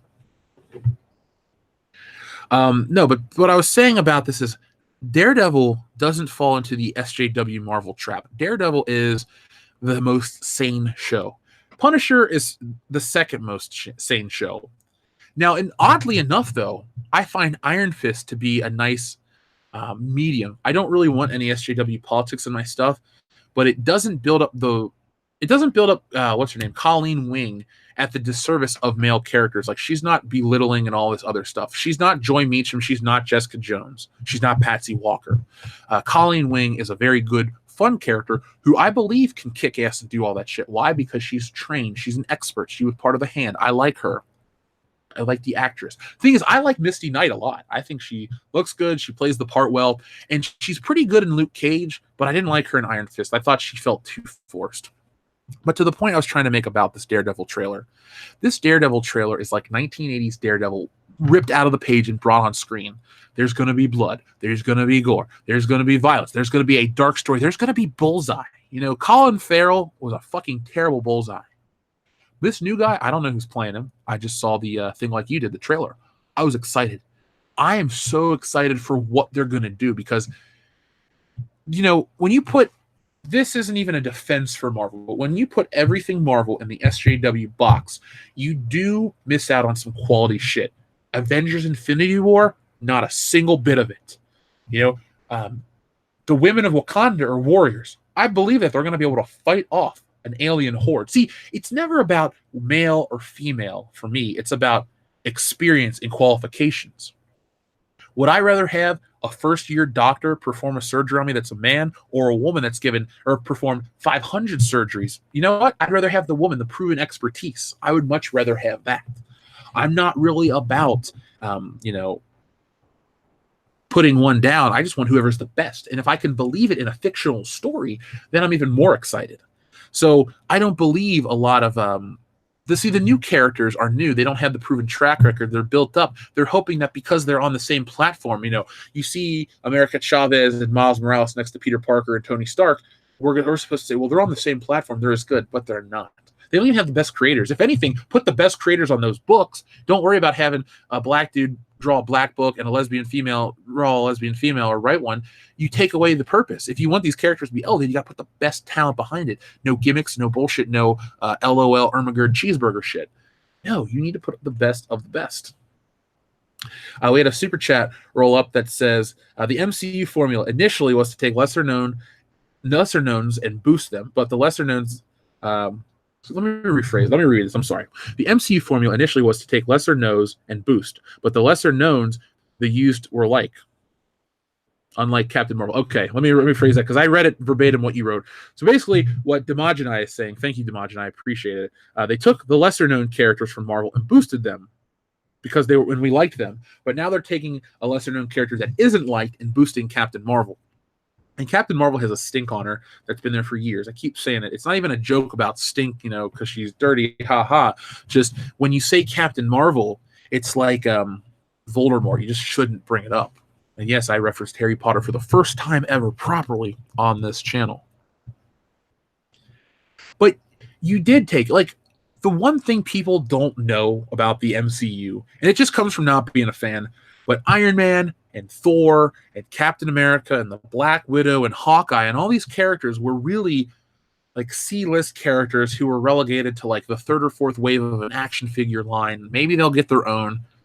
The Hulk had his own TV show, so he was in a different category. Spider-Man was always Marvel's biggest character. You know, that was it. Blade had come and gone by the time the MCU rolled around. Elektra, Fantastic Four, Punisher, movies that were popular enough, but weren't, you know, what they are today. But a lot of those characters from Marvel and the MCU were lesser knowns. And now people go and see Ant-Man, the Ant-Man movie. They were able to take and boost all kinds of great stuff based on unknowns because they did the right characters. They made the right choices. You know, Ant-Man and the Wasp. Didn't love it, but I didn't dislike it because of the Wasp. I disliked it because it was too derivative of the first film. If anything, one of the strongest moments in the film for me personally, and one of the strongest moments in all the MCU, was when she said, talked about how, you know, you should have told me about Germany, I would have gone with you and all this other shit. I liked that they built a character relationship. It wasn't the average men are dumb, women are smart thing. It's like, hey, I would have had your back type of thing. It was a very human moment that I appreciated that should have been elevated more in the film, but it wasn't. And overall, the movie was just okay at best. But, the Daredevil thing, I'm just excited beyond excited for the show. It looks awesome. If you like Daredevil, or if you've never even seen it, take my word for it. Start at the beginning. Watch Daredevil seasons 1 and 2, and then The Punisher, and then watch Daredevil season 3. You can skip Luke Cage 1 and 2, and The Defenders. You don't really need to watch any of that shit. It's like Daredevil exists on its own plane. It was made before SJW Marvel existed on Netflix, if you want to call it SJW Marvel. And then it became its own thing. I love it. I stand by it 100%. Thunder Robots, thank you very much for your super chat. I hope that in Daredevil they do the I hope that in Daredevil they do the Thanos snap, is what you're going to say. Okay. Yeah, I would like that too, but they won't. If you haven't watched the trailer, you kind of don't want the Thanos snap for what's going to come, because, man, you got to read Frank Miller Daredevil. You got to go back and read some of the classic stuff. It's going to be crazy. I can't watch it when it first airs because the guys will be in town for my birthday, and it's going to be the end of Stealing Solo and all that stuff. So I have more important things to do, like turn 30. But I will be watching that, and I'll be reviewing that at a later date for all of you. I'm excited. I'm very excited. Is the trailer on YouTube? Yeah, I watched the trailer on YouTube. That is where I watched it. I wish I had exclusive access, but I can't. I refuse to shill out for early access. So I'll keep my credibility and my respect, and I'll just watch it when you guys do, and then we'll all come out over here and hang out and have a good time. I'm like that guy with the cool house that has the best beer in town. If you're old enough to drink, you come on over. You may bring a 6-pack. I'll have some more, and we'll just shoot the shit and have a good time. Yeah, I don't think they'll be affected by Infinity War at all, but that's a good thing. Now, I personally, if I can just play, hypothetical football for a moment, what Jeff wants more than anything out of Infinity War Part 2, I want to see the aftermath of, I want to see the people, the world falling apart. I don't want to miss out on the good shit. If they are just this happened 2 years ago, and, I want to see how people are living, This can be another 3-hour movie. Just please show me 10 minutes of how we got, what we're doing here now that we got here. Don't brush over, to me, the most powerful part. Because if you take that away, I don't think you'll be able to, build a solid ending. If it's just about, Captain Marvel's now the most powerful in the universe, I'm fucking throwing my Coca-Cola at the screen. You know what? I might buy a preemptive Coca-Cola just to throw at the screen, because I don't drink pop. But I will that day, just to throw it on the screen. I was trying to talk about some of the Star Wars toys that are coming out, but I'm not really feeling it. It's nice to talk about Star Wars toys, but I think I've almost written the book on Star Wars toys. No pun intended. Here's a list of what's coming out. You guys want to check it out? Star Wars is really kind of an iffy property at best right now. And I think a lot of us are just kind of waiting around to watch it die. I know there's guys like American Trent who will pick up the newest figures. There's nothing wrong with that. I'm not bashing you, Trent. You're a good dude. But right here, we got some. These are the vintage collection figures. So these are little 3 3/4 of an inch. If you're excited, the only one I would even consider picking up would be Han Solo and Stormtrooper, because it has a new head sculpt and it looks pretty good. But other than that, Star Wars toys. Yeah, Trent, the new Black Series stuff looked pretty good. I'm not here to shit on it. And I'm not even here to call for a protest of the toys. I'm not excited, man.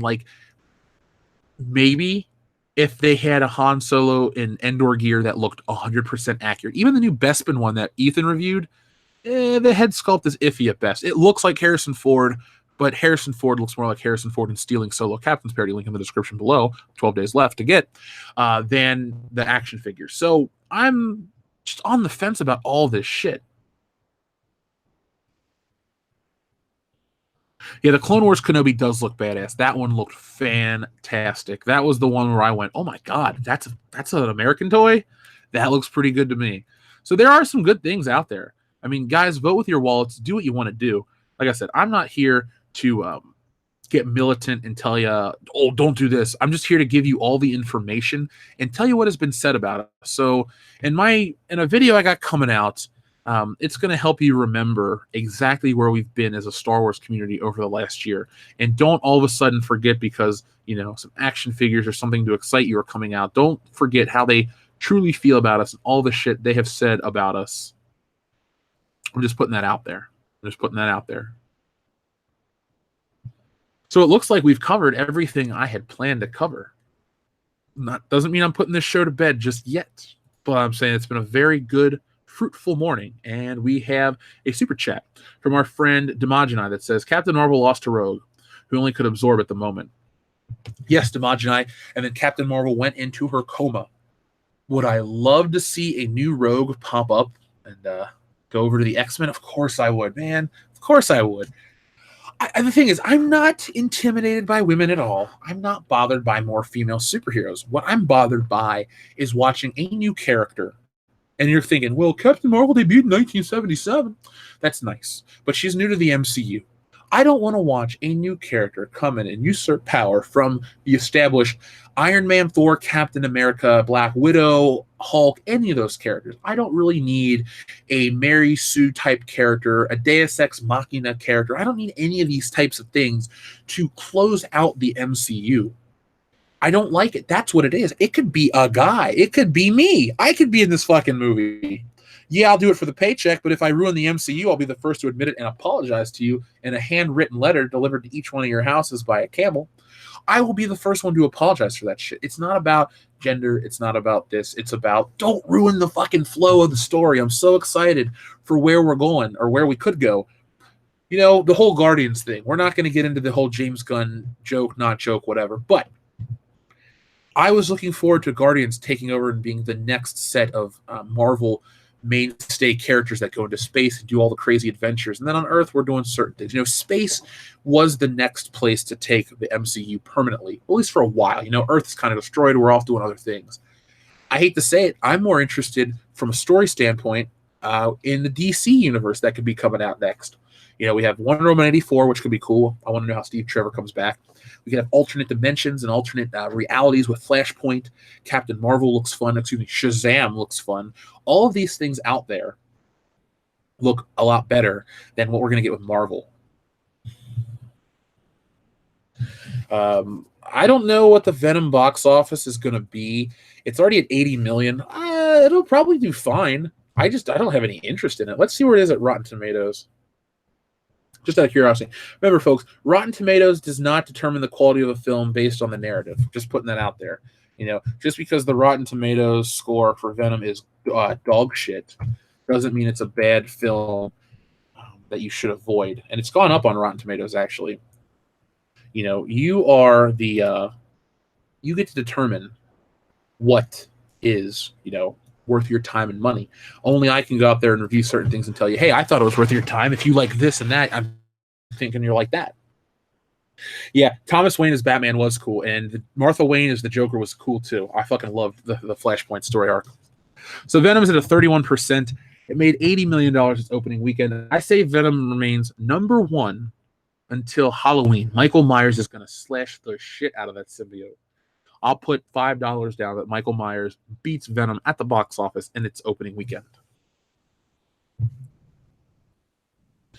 I missed the Conor McGregor fight, so I missed that joke completely. The channel Thor Skywalker had a poll about Star Wars Resistance, and it goes over 50% negative. The comments were pretty good, too. I'll have to check that out, Grand Inquisitor. Since I didn't buy your action figure, I owe you one. No, but I'll check it out. I'm always interested in finding more things to talk about here on the channel. Thank you, Superfan Adam Shawhan. I appreciate that. Yeah, supervillain films now, really? Well, I don't think Venom is necessarily a super villain. He's like in that gray area, and he's been there for quite a while. Because if you go back and look at the stuff, he talks about how he hate to kill innocents and all this other stuff. And I think this is 90s nostalgia coming back. Captain Marvel is going to be the next one as well. I thought Captain Marvel would be the beginning of 90s nostalgia, but maybe this is the progenitor to all that. Then Captain Marvel will bring back Nirvana and Pearl Jam music and all this shit, and people will be like, oh my God, I remember being young. And then you'll see Kevin Smith try to make a comeback and all this stuff, and it's going to be the 90s all over again. And remember the 90s, folks? You don't, because most of the shit was pretty unmemorable. Darth Tiberius, thank you very much for your super chat. Good morning, Big Muff Daddy. I love this channel. Well, thank you, Darth Tiberius, for the love. I appreciate you. And thank you for reminding me that my rap name is now Muff Daddy. I'm okay with that, though. The fans have spoken, and when we release our rap song next year, 2019, that is not a joke. We are going to get together for fun and just make one. It'll be another channel advertisement. Coming 2020, World Class Bullshitters hip hop album. That's what will Indiegogo fund. That'd be incredible. Oh my God. Alec Munoz, thank you very much for your super chat. Jeff, how do you feel about Sophie Turner as Jean Grey? She just doesn't work for me. Something about her I don't buy. Yes, I'm with you, Alec Munoz. There's something about her I don't buy either. I don't like her look. I know this is an odd thing to say, but I always thought of Jean Grey as a woman with red hair, but not like a, like a gingery, you know what I'm saying? Like, there's the ones with red hair, like Mary Jane. I don't think of Mary Jane from Spider-Man as a ginger with red hair and the freckles and all that. She's just kind of a woman that has red hair. I always thought Jean Grey was the same way as well. There's something off about Sophie Turner as well. Even if you don't think about her looks, I don't like her performance. She seems too affected. She's always trying to, I don't know. I think she's trying to act behind her eyes a little more than shows on screen. And many times she comes up looking dull and bored. So I don't like the casting. I don't like the casting for Cyclops. I don't like the casting for Nightcrawler. Of the new X franchise, I love the casting for Quicksilver, Storm, Professor X, Moira McTaggart, and Magneto. So I'm trying to think who else is there on the team that I'm forgetting. Angel, forgettable at best. Apocalypse, bad. Boulevard Trask, interesting. I liked him. Mystique, no thank you. So I'm really iffy on the whole casting of the X-Men. Maybe it's nostalgia speaking, and I'll be the first one to apologize if it is, but I prefer the old X-cast to the new X-cast. Alan Cumming, fantastic Nightcrawler. Hugh Jackman, forget about it. Hugh Jackman is in the conversation for best superhero performance ever, up there with Christopher Reeve, Superman. You know, people don't really question Hugh Jackman Wolverine. Plus, he's the only Wolverine for the last 18 years. Christopher Reeve had that benefit. He was the only person to play Superman on the big screen from 1978 to 2006, because there wasn't a Superman flick. Yeah, Dean Cain and other people played him on TV, but there wasn't anything going on like that. But you had, Wolverine, Hugh Jackman, so incredible, and I miss him. I liked James Marsden as Scott Summers. I'll take Famke Janssen as Jean Grey. Maybe not Halle Berry, but definitely Patrick Stewart and Ian McKellen, and Rebecca Romaine Stamos was cool as well.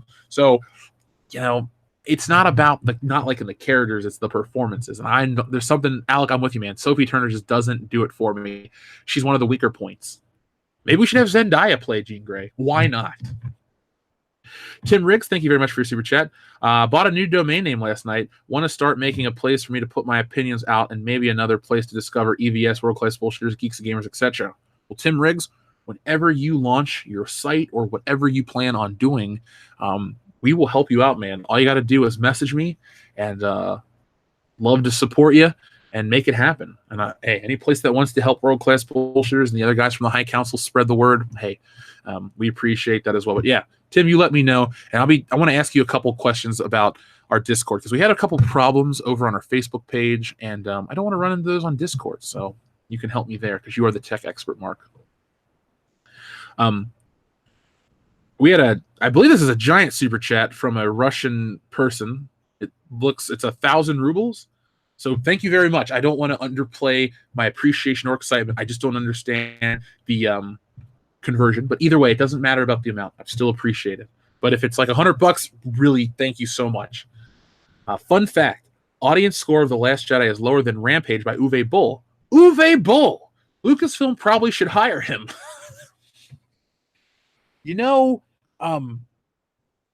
gonna call you the Crow because that's the only thing I can understand. If that is the case, well, it is the case. But if they hire Uwe Boll from or for Star Wars. Could you imagine that we have the Alone in the Dark guy following up Rian Johnson? Let's say Uwe Boll was the next director from after Rian Johnson's episode 8 comes Uwe Boll's episode 9. There would not be a dip in quality because I've seen a few Uwe Boll films and he's a shit director. But let's see what the Rampage score is. Now, not the Rampage with The Rock. This one with Brendan Fletcher, Michael Pere, and now I've seen this movie. Tomato meter not available. I've never seen this, or I think I've seen this movie. I'm thinking of Rampage with The Rock. I've seen this one. I actually messaged Dion one day. I was like, dude, have you seen this? And he's like, no, what is it? And I explained it to him. He's like, oh, I guess I should kind of watch it. But The Last Jedi, okay, that was 50%. The Lat Jedi. Brian Lake would approve of The Lat Jedi. He's the lifting nerd after all. Brain muffin. So we got 50% for that, 45% for that. Now, correct me if I'm wrong, but didn't that jump a lot? Like, wasn't that in the 20s at some point? And now we're here? Yeah, Rotten Tomatoes certified fresh. Now, I didn't rate it.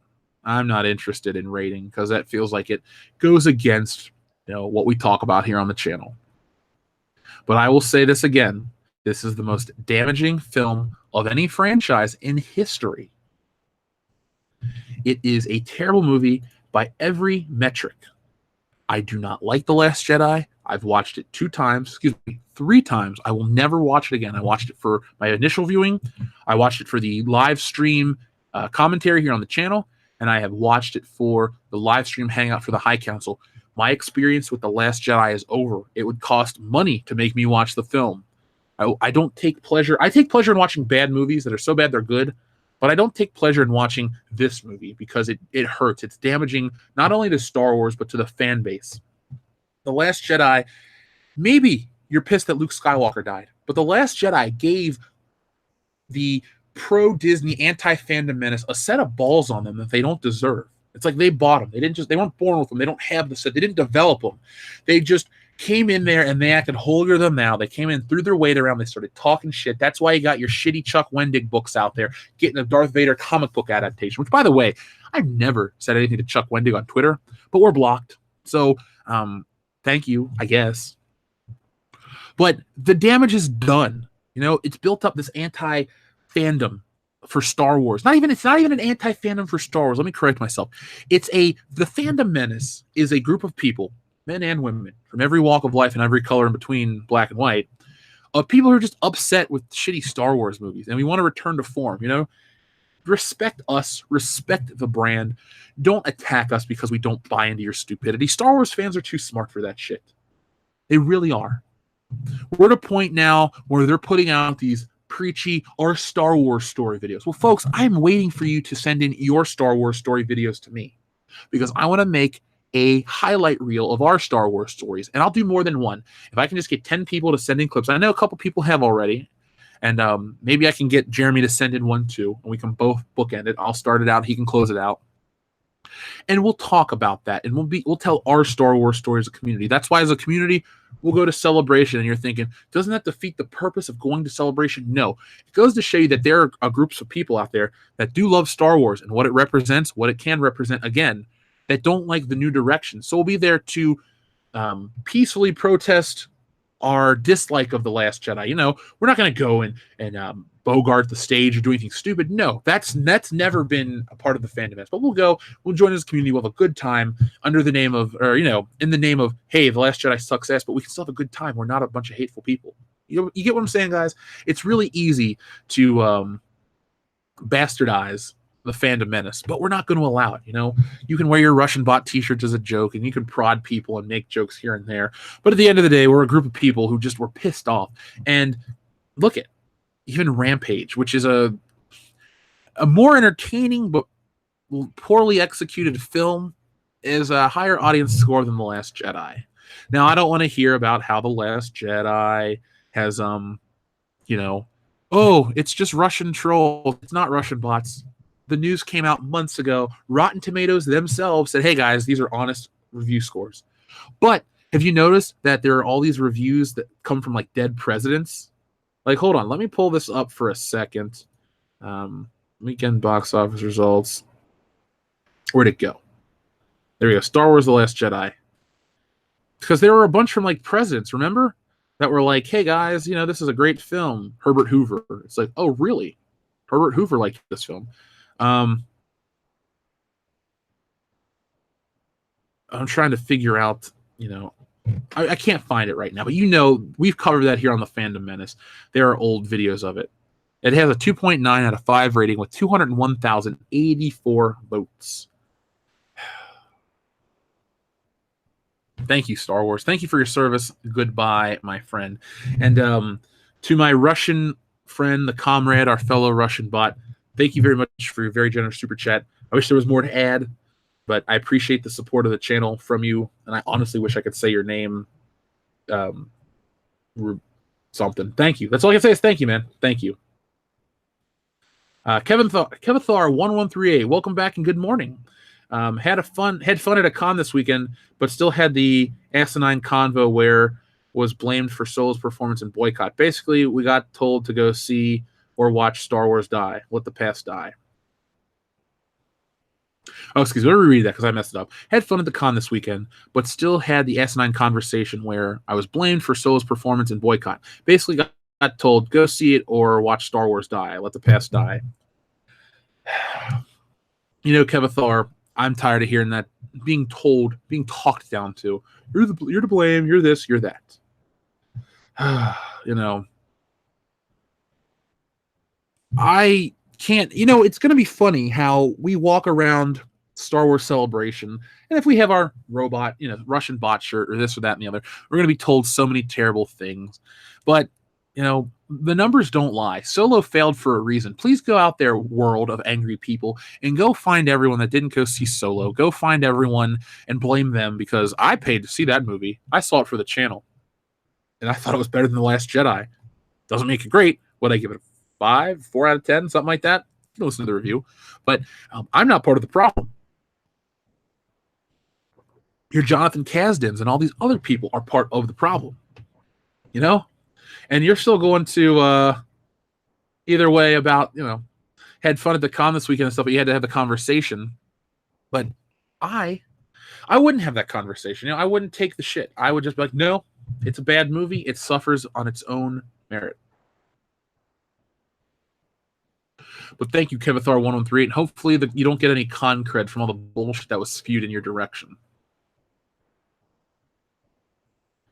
Let's see. Sarah J. Longstroke says, do you think Star Wars was bought to kill it? No. I could act like it would be as a joke, but I think Star Wars was purchased to merchandise and market it to another generation, but they failed to do that because they didn't take into account the love that Star Wars had from previous generations. And so I think it was bought to milk the current generation and then entice the next generation. But they don't get what Star Wars is about. When you push out George Lucas and the creativity and the care that Star Wars was, and yeah, Gary Kurtz deserves most of the credit too. If Gary Kurtz, rest in peace, was still around today, and let's say Gary Kurtz in an alternate reality, instead of bringing in J.J. Abrams and all these other people, let's say they brought in Gary Kurtz. Let's say I'm Disney and I love Star Wars, and I look at what is critically and financially the most successful Star Wars film, and that would be the original one. Now, Empire Strikes Back, I believe, has a 1 point higher difference on Rotten Tomatoes. Let me check just to make sure, because I don't want to, be accused of being a Russian bot or something. So the Star Wars Saga. Let's look at the Star Wars Saga on Rotten Tomatoes. Please, Rotten Tomatoes, load, because you're on the air live, and you don't want to load. Whatever, fuck it. Wow, okay, I hate this. Anyway, my point is there we go, Star Wars. So Star Wars, the highest one is The Empire Strikes Back with a 95%. A New Hope, 93%. Now, if we look at the adjusted for inflation, Star Wars A New Hope, I think, is in $1.6 billion, adjusted for inflation. So I look at this, I look at Empire, I look at the two Star Wars flicks that are just most universally loved, and I would try to mimic that. I wouldn't try to have a response against the prequels. I would try to figure out what made the originals work, and I'd hire Gary Kurtz. I'd get guys conceptually like a Doug Chiang, even though he worked on the prequels, a lot of the stuff in terms of design work really looked good in the prequels. But I would get him, and I would also see what Joe Johnston's up to. I know he's directing now, but he could throw his input in as well. He was there for the original ones. Instead of getting the lens and all this other bullshit from the original Star Wars movie, why not get the people that knew what made the movie what it was involved? Hell, you want to really stick it to George Lucas? Don't worry about putting Kathleen Kennedy in charge and having all these unqualified story group people. Get Marshall Lucas to help edit it. Help tell a story that way. Get those people that were there at the beginning to do these things. So no, I don't think Star Wars was purchased by Disney to kill it. I think the intention was to market it, milk it, get the money out, but they forgot to understand that the love of Star Wars is multi-generational, and we all appreciate it for what it is, and now it's not that anymore. So people are just angry with Star Wars from Disney. It's not really it would be stupid to buy it to try to do this a social engineering experiment. It would be dumb for that. So, sorry, Jay Longstroke. It was a mistake on many ends, but not to kill it. Generic Edgelord says, failed amazingly, you mean? Well, Generic Edgelord, thank you very much. I appreciate that. Super chat. And yeah, they did fail amazingly. Cesario Japan says, Jamie Lee Curtis said New Halloween is a hashtag Me Too movie. Now, I'm not going to let that dissuade me because for decades, they have tried to say that Halloween is a feminist movie. But John Carpenter said, no, it's not. Even Deborah Hill, who worked on the film, who wrote all the female dialogue, said, no, it's not. It's about who the most, the smartest ones that they're paying attention to are. I think Jamie Lee Curtis is just saying that in the media to try to garner attention. Now, if it is a Me Too movie, I'll be the first one to bitch up a storm. But from everything I've heard, it's brutal, it's bloody. You can't really cuck out Michael Myers because he exists in a weird gray area where he's not ultra masculine, but the knife is supposed to be phallic to some people, all that stuff. I hope Jamie Lee Curtis is wrong, or she's just saying stupid shit, because I want to love that movie. I'm so excited, and if it sucks, it'll be the biggest disappointment of the year. And if it's as awesome as I'm hoping it's going to be, it might be my movie of the year. That's all I can say. Crossbreed Azure, thank you very much for your super chat. The closest I've come to watching The Last Jedi is listening to y'all reaction, which I love, and I'm going to listen to again tonight because I got a 10-hour shift. Well, Crossbreed Azure, I hope your 10-hour shift goes smoothly with the Last Jedi viewing party. Now, I want to know which one you're going to watch. Are you going to watch the one from World Class Bullshitters or the High Council one? You know what? Do the High Council one first. It's a good laugh. And then if you got time, do the Bullshitters one. It's a lot angrier. One of these days, well, it's on Patreon, and it should remain on Patreon for the people, but one of these days, maybe I'll release a snippet of our Force Awakens review, because that is drunk, angry Jeff, and I pass out at the end. So maybe you guys should, maybe I should give you access to that down the road. But Crossbreed, I can't say enjoy your 10-hour shift. I hope we can help you get through it. Anyone out there that's lurking with us, be it in the morning, at night, whatever, we're with you in spirit. Hopefully, we help you get through the day, the night, the week, whatever it is, because there will always be a world-class bullshitters to help you get through the monotony of daily work life. Thank you, superfan Adam Shawhead. Angry, passed out, drunk, Jeff rules. Sorry, Jeff, what did Jamie Lee Curtis say again? Well, our friend Cesare Japan said Jamie Lee Curtis said the new Halloween movie is a hashtag Me Too movie. And that's just what we need. Hashtag Me Too and Halloween. Now, horror movies have always had the strong female leads, and that's fine. I don't want them to change it. See, I don't want horror movies to change like I don't want action movies to change or Star Wars movies to change. They have a formula that works. You bring them out at the right time. You renew the love of what came before. So I get it. Halloween has always had the strong female, well, not always. See, it worked in Halloween's 1 and 2. Halloween 3 is its own beast, so we don't talk about that. But Halloween 4, you tried to bring in Danielle Harris, a little kid, and then she's got a psychic link to Michael Myers and all this other shit. Halloween 4 is garbage. 5's garbage. 6 is garbage. H2O is pretty stupid as well. Resurrection's garbage. Rob Zombie is a whole nother level of garbage. Hillbilly Deluxe. Hellbilly Deluxe. Trash. Don't like you, Rob Zombie, as a film director. Musician, your music's all right. There are a couple good songs. I like Thunder Kiss 65. I can listen to Dragula. Never Gonna Stop. The Sinister Urge is a decent album, but I can't stand Rob Zombie's hillbilly version of Michael Myers. That just doesn't work, the epitome of Appalachian Americans, if you will.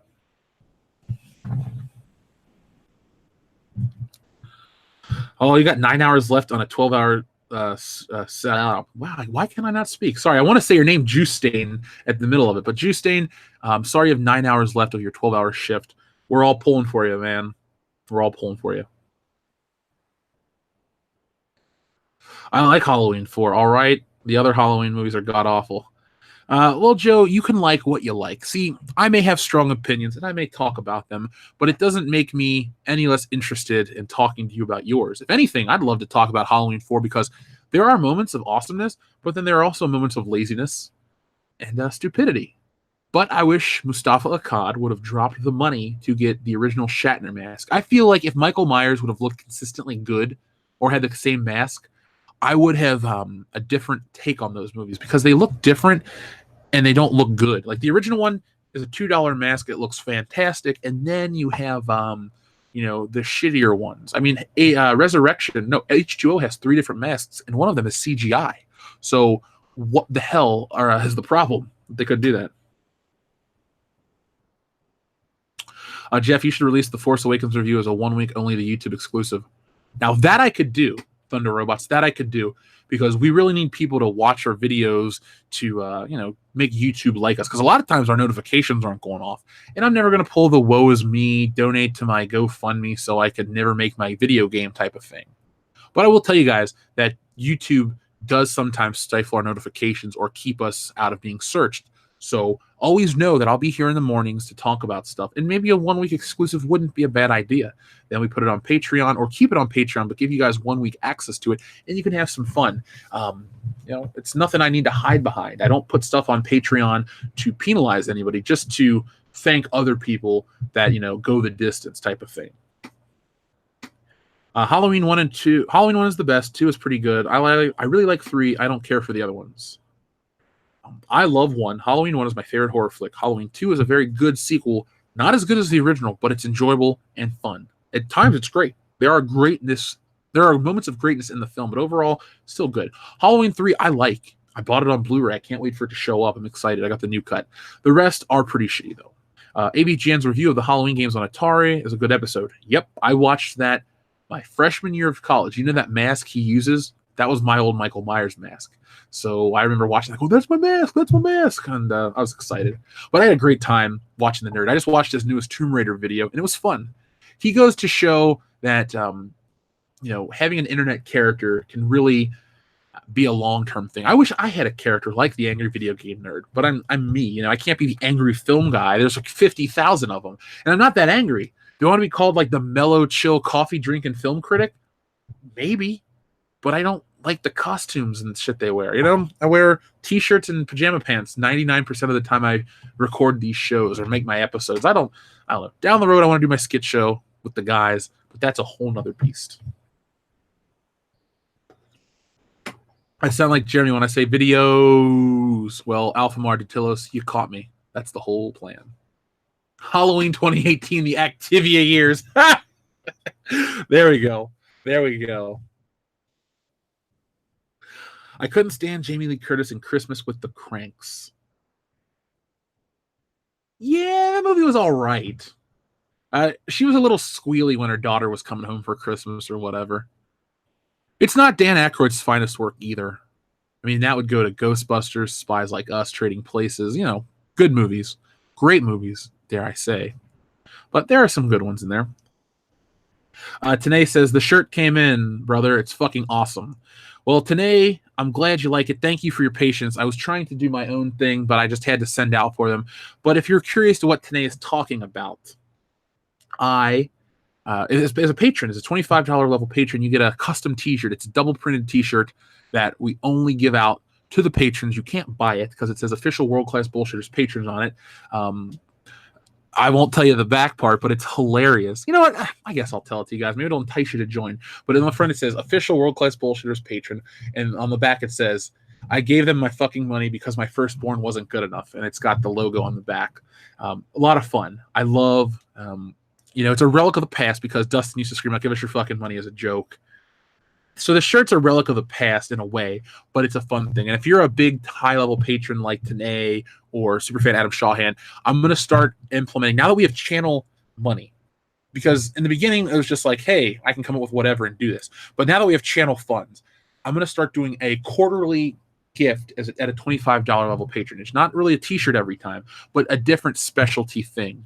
And you guys that are patrons of the, $15 and up level, because we have access to, your shipping address, be prepared for gifts every once in a while type of thing. Just as a thank you. But Tanae, as always, thank you very much. Commander Cody 17, thank you very much as well, and good morning. Would you guys be open to a Last Jedi anniversary memorial service in December, like have the High Council and other guys on and mourn the loss of Star Wars? I hadn't even thought about that or considered it, but I like that idea so much that I'm going to take a picture of my screen right now, because Commander Cody, that is a fantastic idea. We will give you a shout out if we do it on air, but I would like to I'd like to do that. I think that's a fantastic idea, Commander Cody. I know a lot of people out there would like to have it. Maybe we do a eulogy for The Last Jedi. And then how when you go to a funeral and you walk in and you can say a piece, like I can let people in. This isn't even a Patreon exclusive.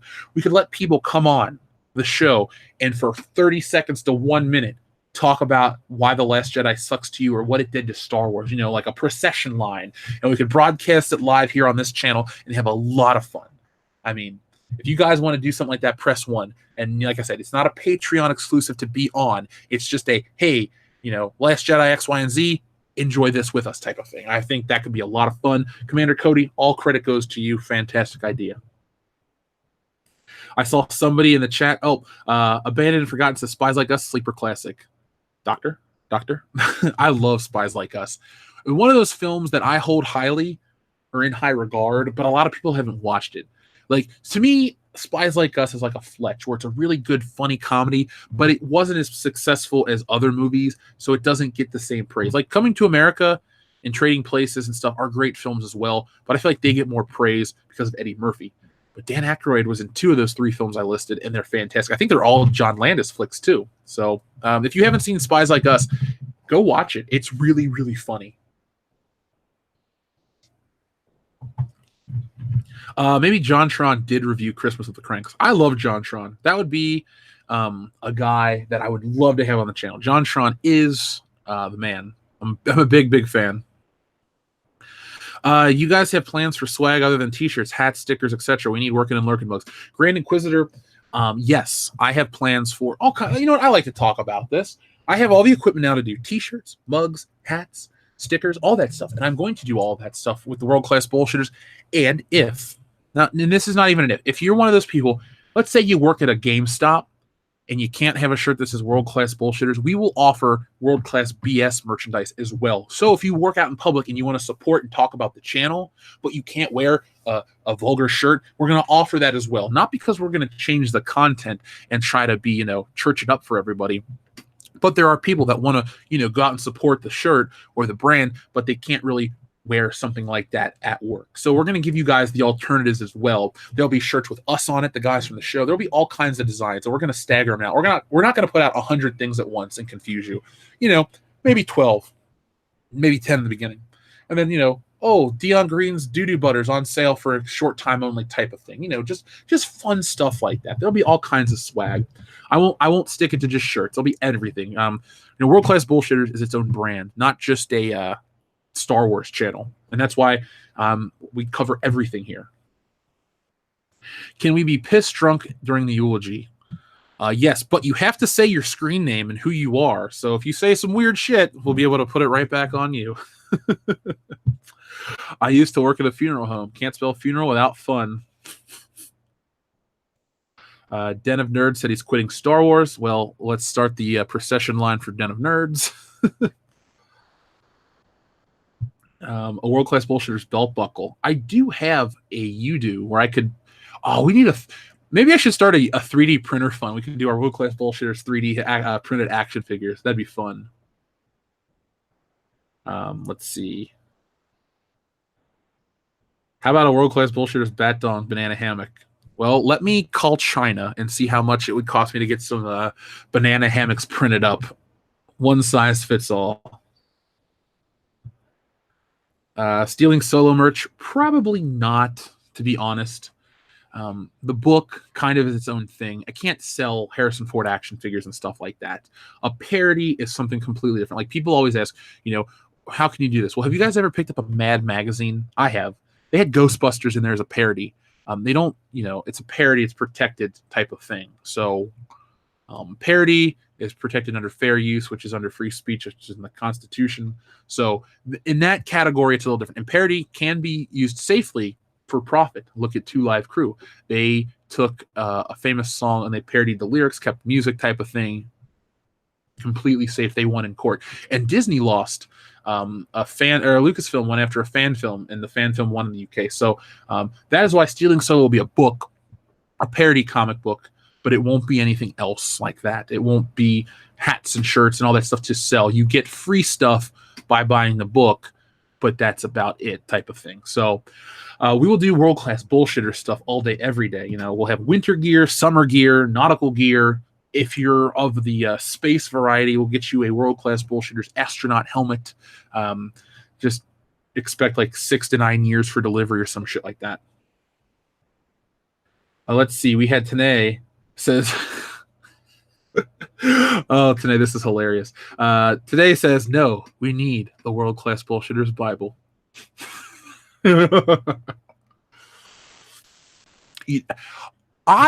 I find the humor in that, and I would definitely find something funny, but I think that would rub a lot of people the wrong way. But it is humorous, so maybe I shouldn't give a shit. I just don't think I have the time to write the scriptures of world-class bullshitters. I think if we have to have a credo, it's in the words of Bill and Ted, be excellent to each other. That's really all we believe in, man. And that goes from Hollywood to us to each other. Just be excellent. There you go. I've written it right now for you guys. During December, get the Quartering, Alex Becker, Wolf Mahler, Razorfist, Doomcock, Red Letter Media. That'll never happen because they're not going to respond. John Talks, SC Reviews, and others to come together, the Fandom League. I guarantee I could at least get a response from everybody. I got to talk to that No Bullshit Reviews guy. He said he would do a video with me, and I said September, and then I got sidetracked and all this other shit. So I need to reach out to him because he and I have spoken. But yeah, we could do a Fandom League type of thing.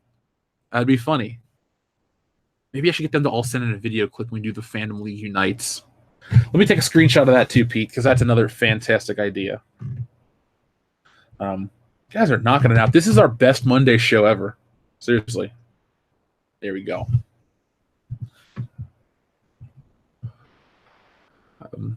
T-shirts are good. You can never have enough. I agree. T-shirts will always be available.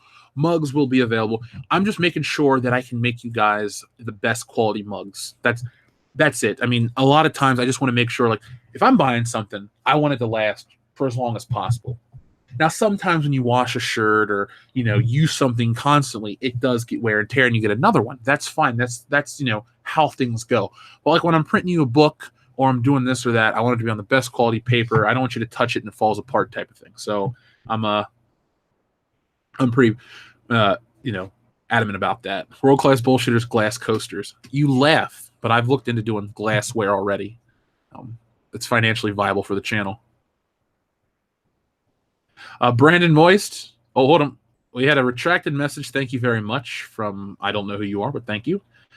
World-class bullshitters, urinal cakes. Fine. We actually looked into world-class bullshitters condoms, but they're too expensive to order. Not enough people would buy them. Like if we took a pre-order for world-class bullshitters condoms, we could make them happen, but you'd have to pre-order them so that we could buy them type of thing because they're pricey. We looked into giving them away for free. Wasn't happening for what you have to order. Let's see. Tim Riggs says underrated 70s movie, Foul Play. Yeah, Chevy Chase, Goldie Hawn, right? I always get that and Seems Like Old Times mixed up, but they're both good. Modern Problems is pretty good too. Yeah, half of Weird Al's career is parody. Yeah.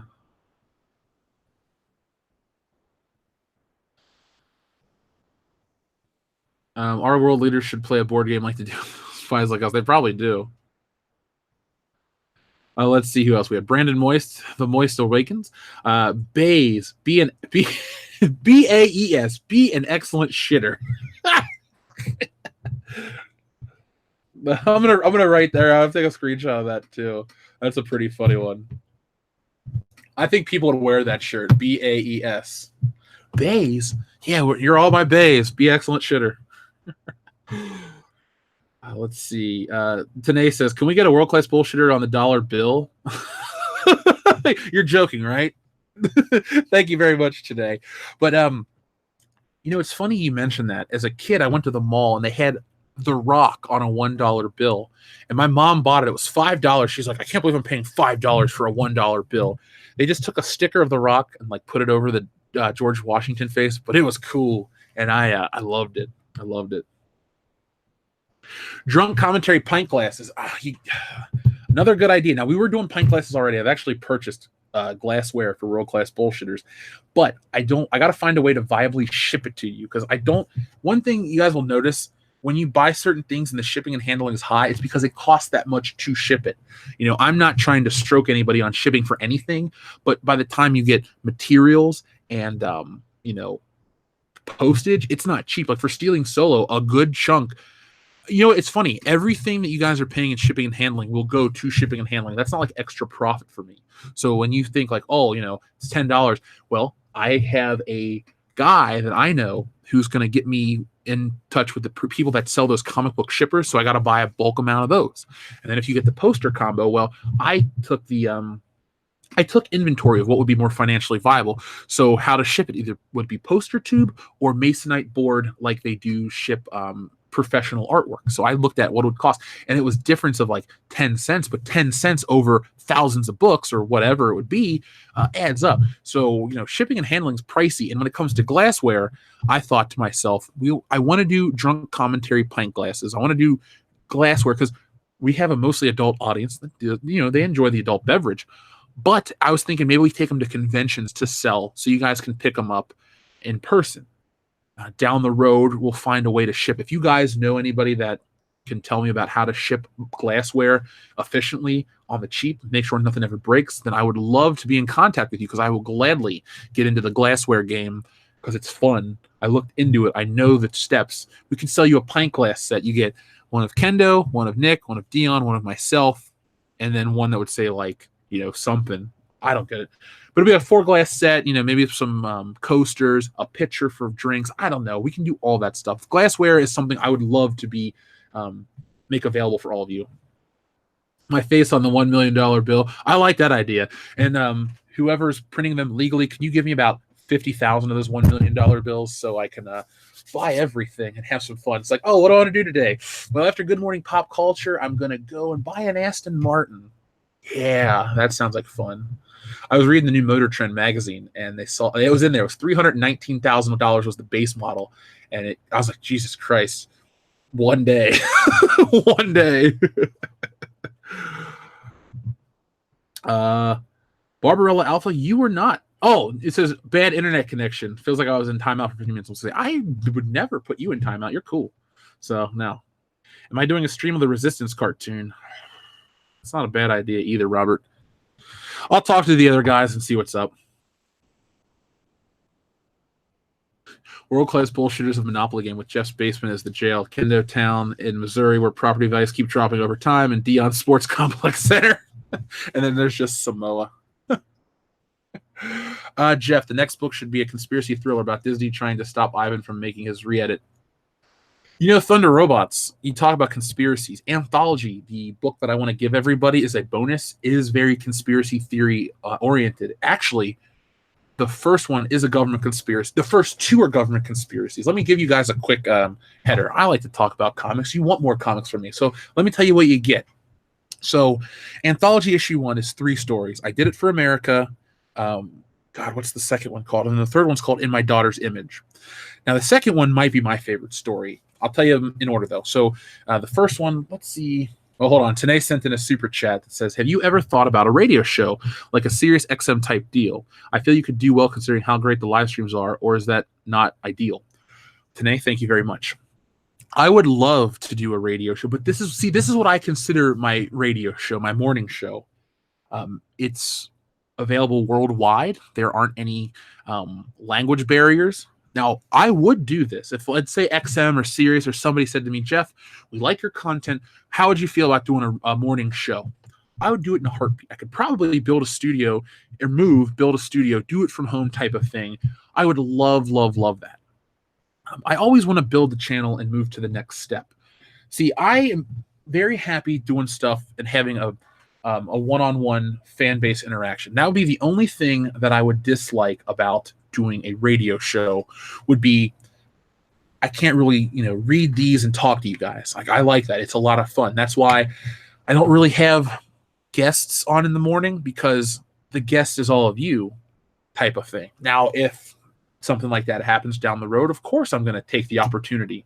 I always want to build towards something bigger, something greater, but keep this, level of fan interaction alive. It's never been about me. It's been about like having fun with everybody, because I enjoy this. Every morning I'm up at the crack of dawn. Like, before I did Good Morning Pop Culture, I'd sleep until whenever I got up, pump out a video, stay up till 2, 3 in the morning, get it done, and then sleep till whenever I needed. But now my life's a little more structured differently, where I get up, I do the show, then I usually eat something, and I get to work, go to the gym, and then start working on the next thing. So today, I would love to do it. If anyone out there has connections to Sirius Satellite Radio, cool. I'd love to do it. That's why we're on Podbean the way we are, so I can make the show available to everyone for their listening experience. Maybe, you never know. Never say never to anything. Anything's possible. I mean, hell, we could end up being on, I don't know. My goal ultimately would to have the other guys and I have our skit show, because we have tons of ideas we don't talk about on air. I mean, when we do, you get Stealing Solo Captain's parody available for 12 more days on Indiegogo, link in the description below.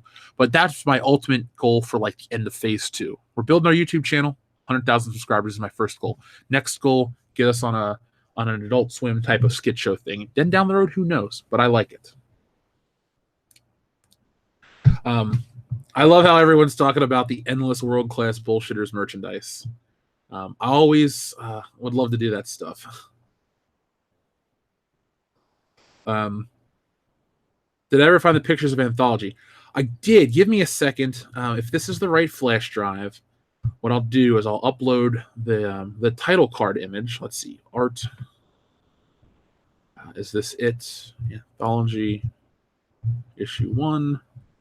See, I actually have everything formatted. I really, I finished this in August of 2016. Pages for print, JPEGs.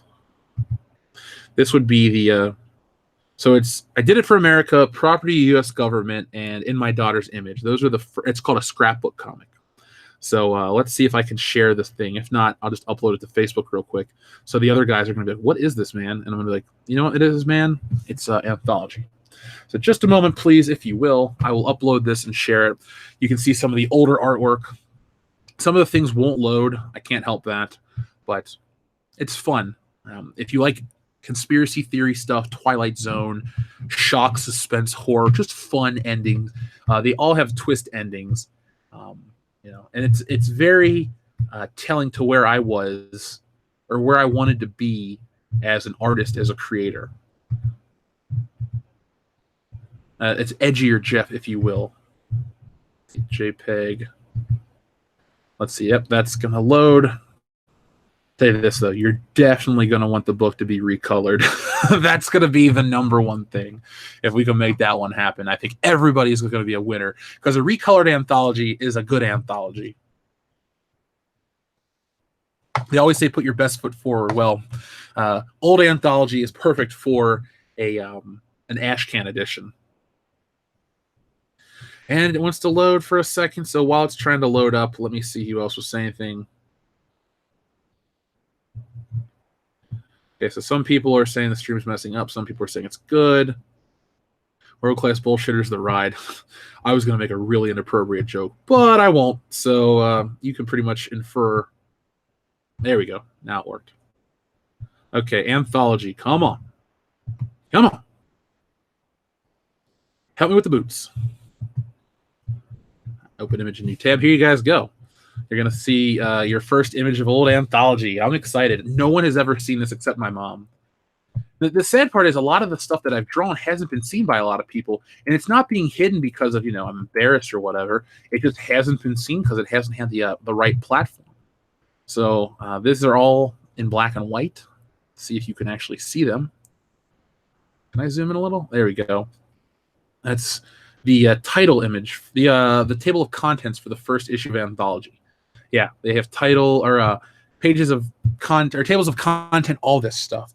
I was actually playing around with doing chapter headers for Stealing Solo, but I thought, the story doesn't really need to be broken down into chapters. There are logical endpoints, and they end on the right page, so it'll make sense. There we go. World Class Bullshitters Pizza. Man, I could do a World Class Bullshitters cookbook, and it's literally my mom's recipes, and everyone in the world would buy it and love it because my mom is an amazing cook. And the other guys from the channel, Nick, Dion, and Kendo, they're going to come down next weekend for my birthday party. And on that Sunday, which is my birthday proper, my mom's cooking us a breakfast feast. So maybe I'll do a live stream there from the Airbnb, and you can meet my mom, and we'll eat breakfast together, and we'll shoot the shit over eggs. Let's see. You still want the Wingman comic? I do too. I was going to lead with Wingman, but I thought not. Maybe Wingman can appear as a backup story, and we can see where it goes. Much like Amazing Fantasy 15 had Spider-Man as a Well, he was the first story, the cover story, but there were other stories in it, type of thing. So there we go. Stealing Solo should start with a title crawl. It actually starts with the you guys have never seen the image a long time ago in a theater. Not so long ago in a theater far away. It starts out with the Star Wars a long time ago parody. Like, that's how the story starts. That's not even a spoiler because it's in the video. If you click on the video that says whatever it says, sorry, I did it months ago. Yeah, that's how the book starts. Those pages are part of the book. Is the whole comic black and white? No, the comic is not black and white at all. It's actually in color. It's just poorly colored. And I'm trying to pull up some images to show, but at the same time, I don't want to show the twist because all of them have twist endings. And I don't want to give away too much because some of the better pages give away the twist endings. Damn it. Hold on, I'll show something else. So let me tell you what these are about real quick before we close this, because this stream is way longer than I intended. You guys definitely have the ability to keep Good Morning Pop Culture rolling. Like, I'm one of those guys.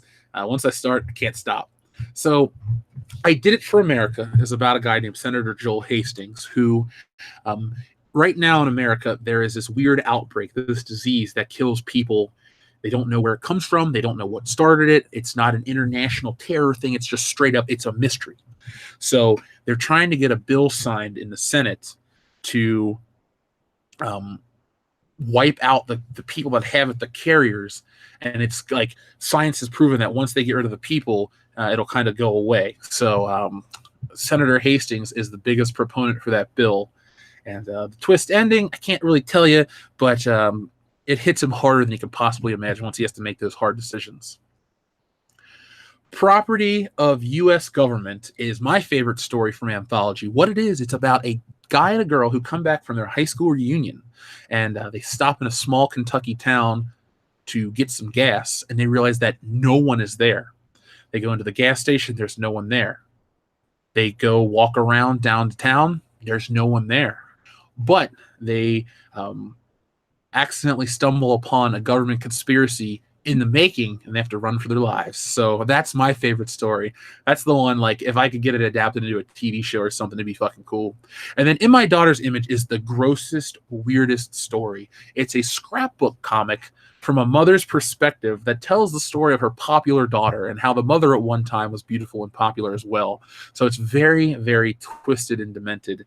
And you guys can figure out where these twist endings go. You can try to figure out all of these things. Only if you guys spread the word, because I'm going to assume everyone here has a copy of Stealing Solo. This is one of the perks, and I really, really want to get us there because it's going to be awesome. I hope Anthology gets recolored and reprinted, and it'll still be there on time for every other book. It's not like you're going to have to wait.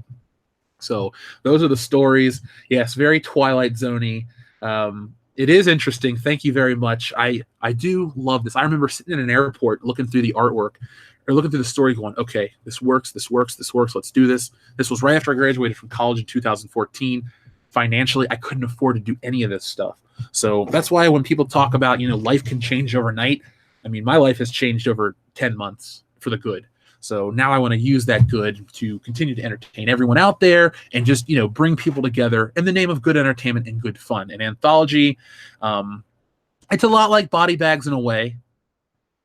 I love Body Bags. I love anthology stories, Cat's Eye, all that stuff. That's just stuff I'm into. Josh, I have seen the Daredevil Season 3 trailer. I recommend that everyone check out the trailer. I was talking about it earlier in the morning. I'm pumped, beyond pumped. I love Daredevil. I love the idea. Kingpin's coming back. It's going to be fun. I wish I could watch it the day it comes out, but I can't. Sith Lord Skywalker thinks the twist is they stole the gas. Jeff, if we don't reach 100K, are you still going to sell the original? Well, here's the thing. I wanted to give the original away so I could make new stories for Anthology #1 proper, kind of like have this be a 0 issue type of thing. Because I don't look at the artwork is what it is. It's old.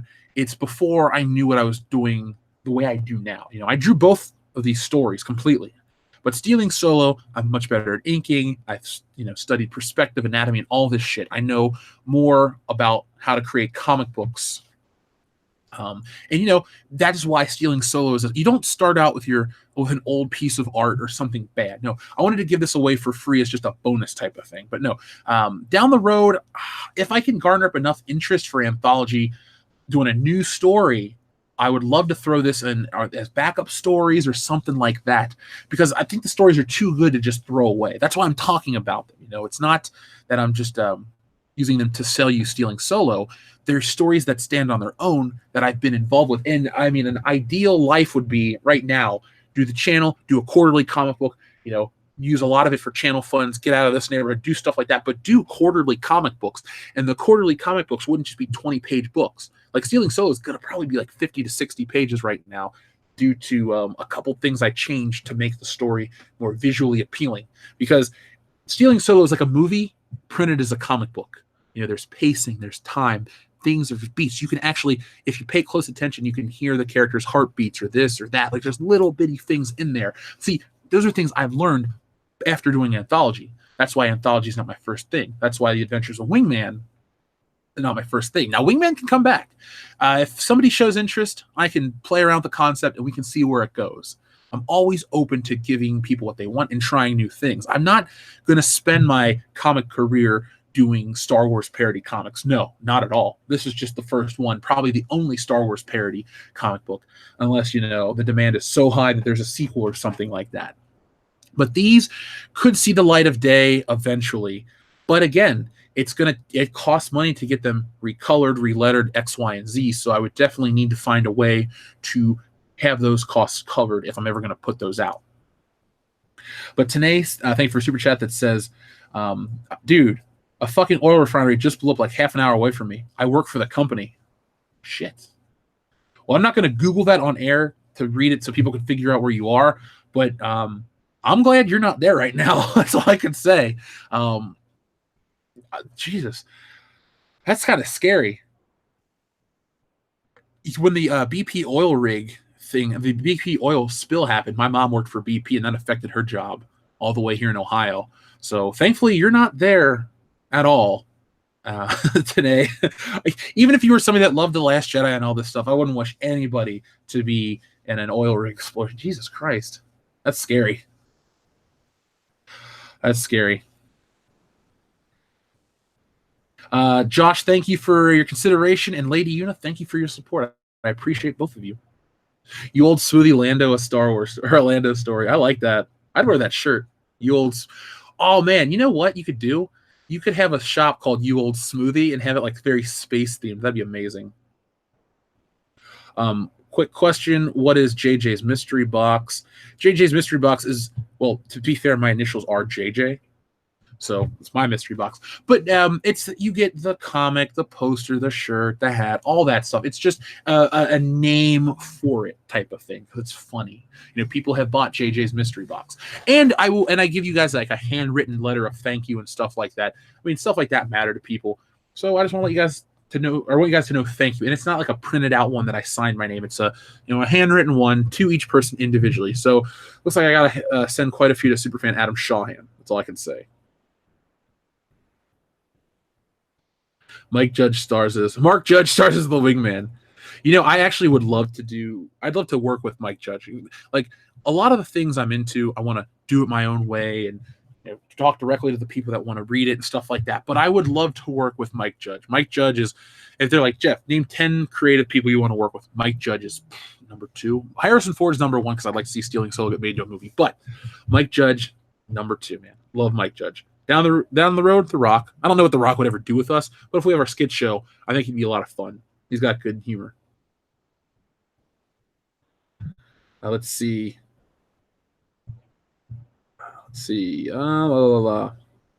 Well, are you doing any Comic Cons when your comic comes out? Well, Robert, I'll be at Cincinnati Horror Hound in March of 2019, which is like right after Stealing Solo gets shipped to your house. So yeah, I guess technically, I'll be at Star Wars Celebration. So if you guys, snap a photo of it or show it to me. Don't bring your book to me because I don't want you to have to worry about it getting damaged or wrinkled. And if you buy a copy, I'm signing it. You get a signed book.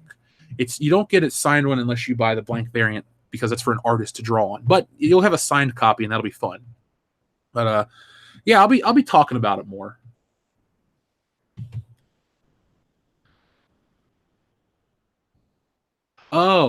Okay. So Mark Judge. Oh, okay. Shit. Sorry.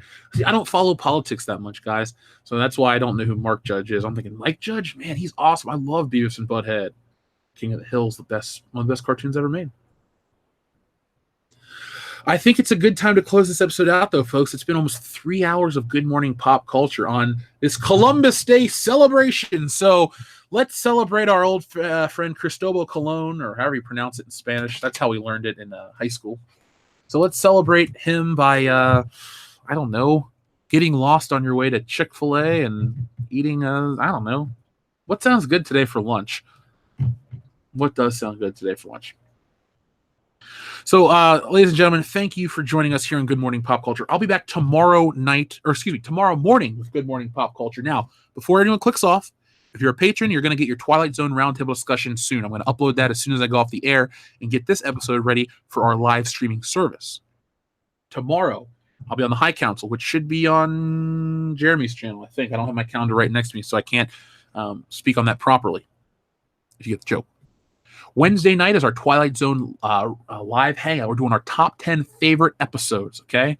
So be prepared for that. Now, Sunday night, we're going to be doing our Twilight Zone roundtable discussion for the fans, the patrons that have requested it. So make sure that you get your 5 episodes out. I will have our top 10 episodes listed today publicly, so no one has doubles, and you have plenty of time to pick a secondary favorite.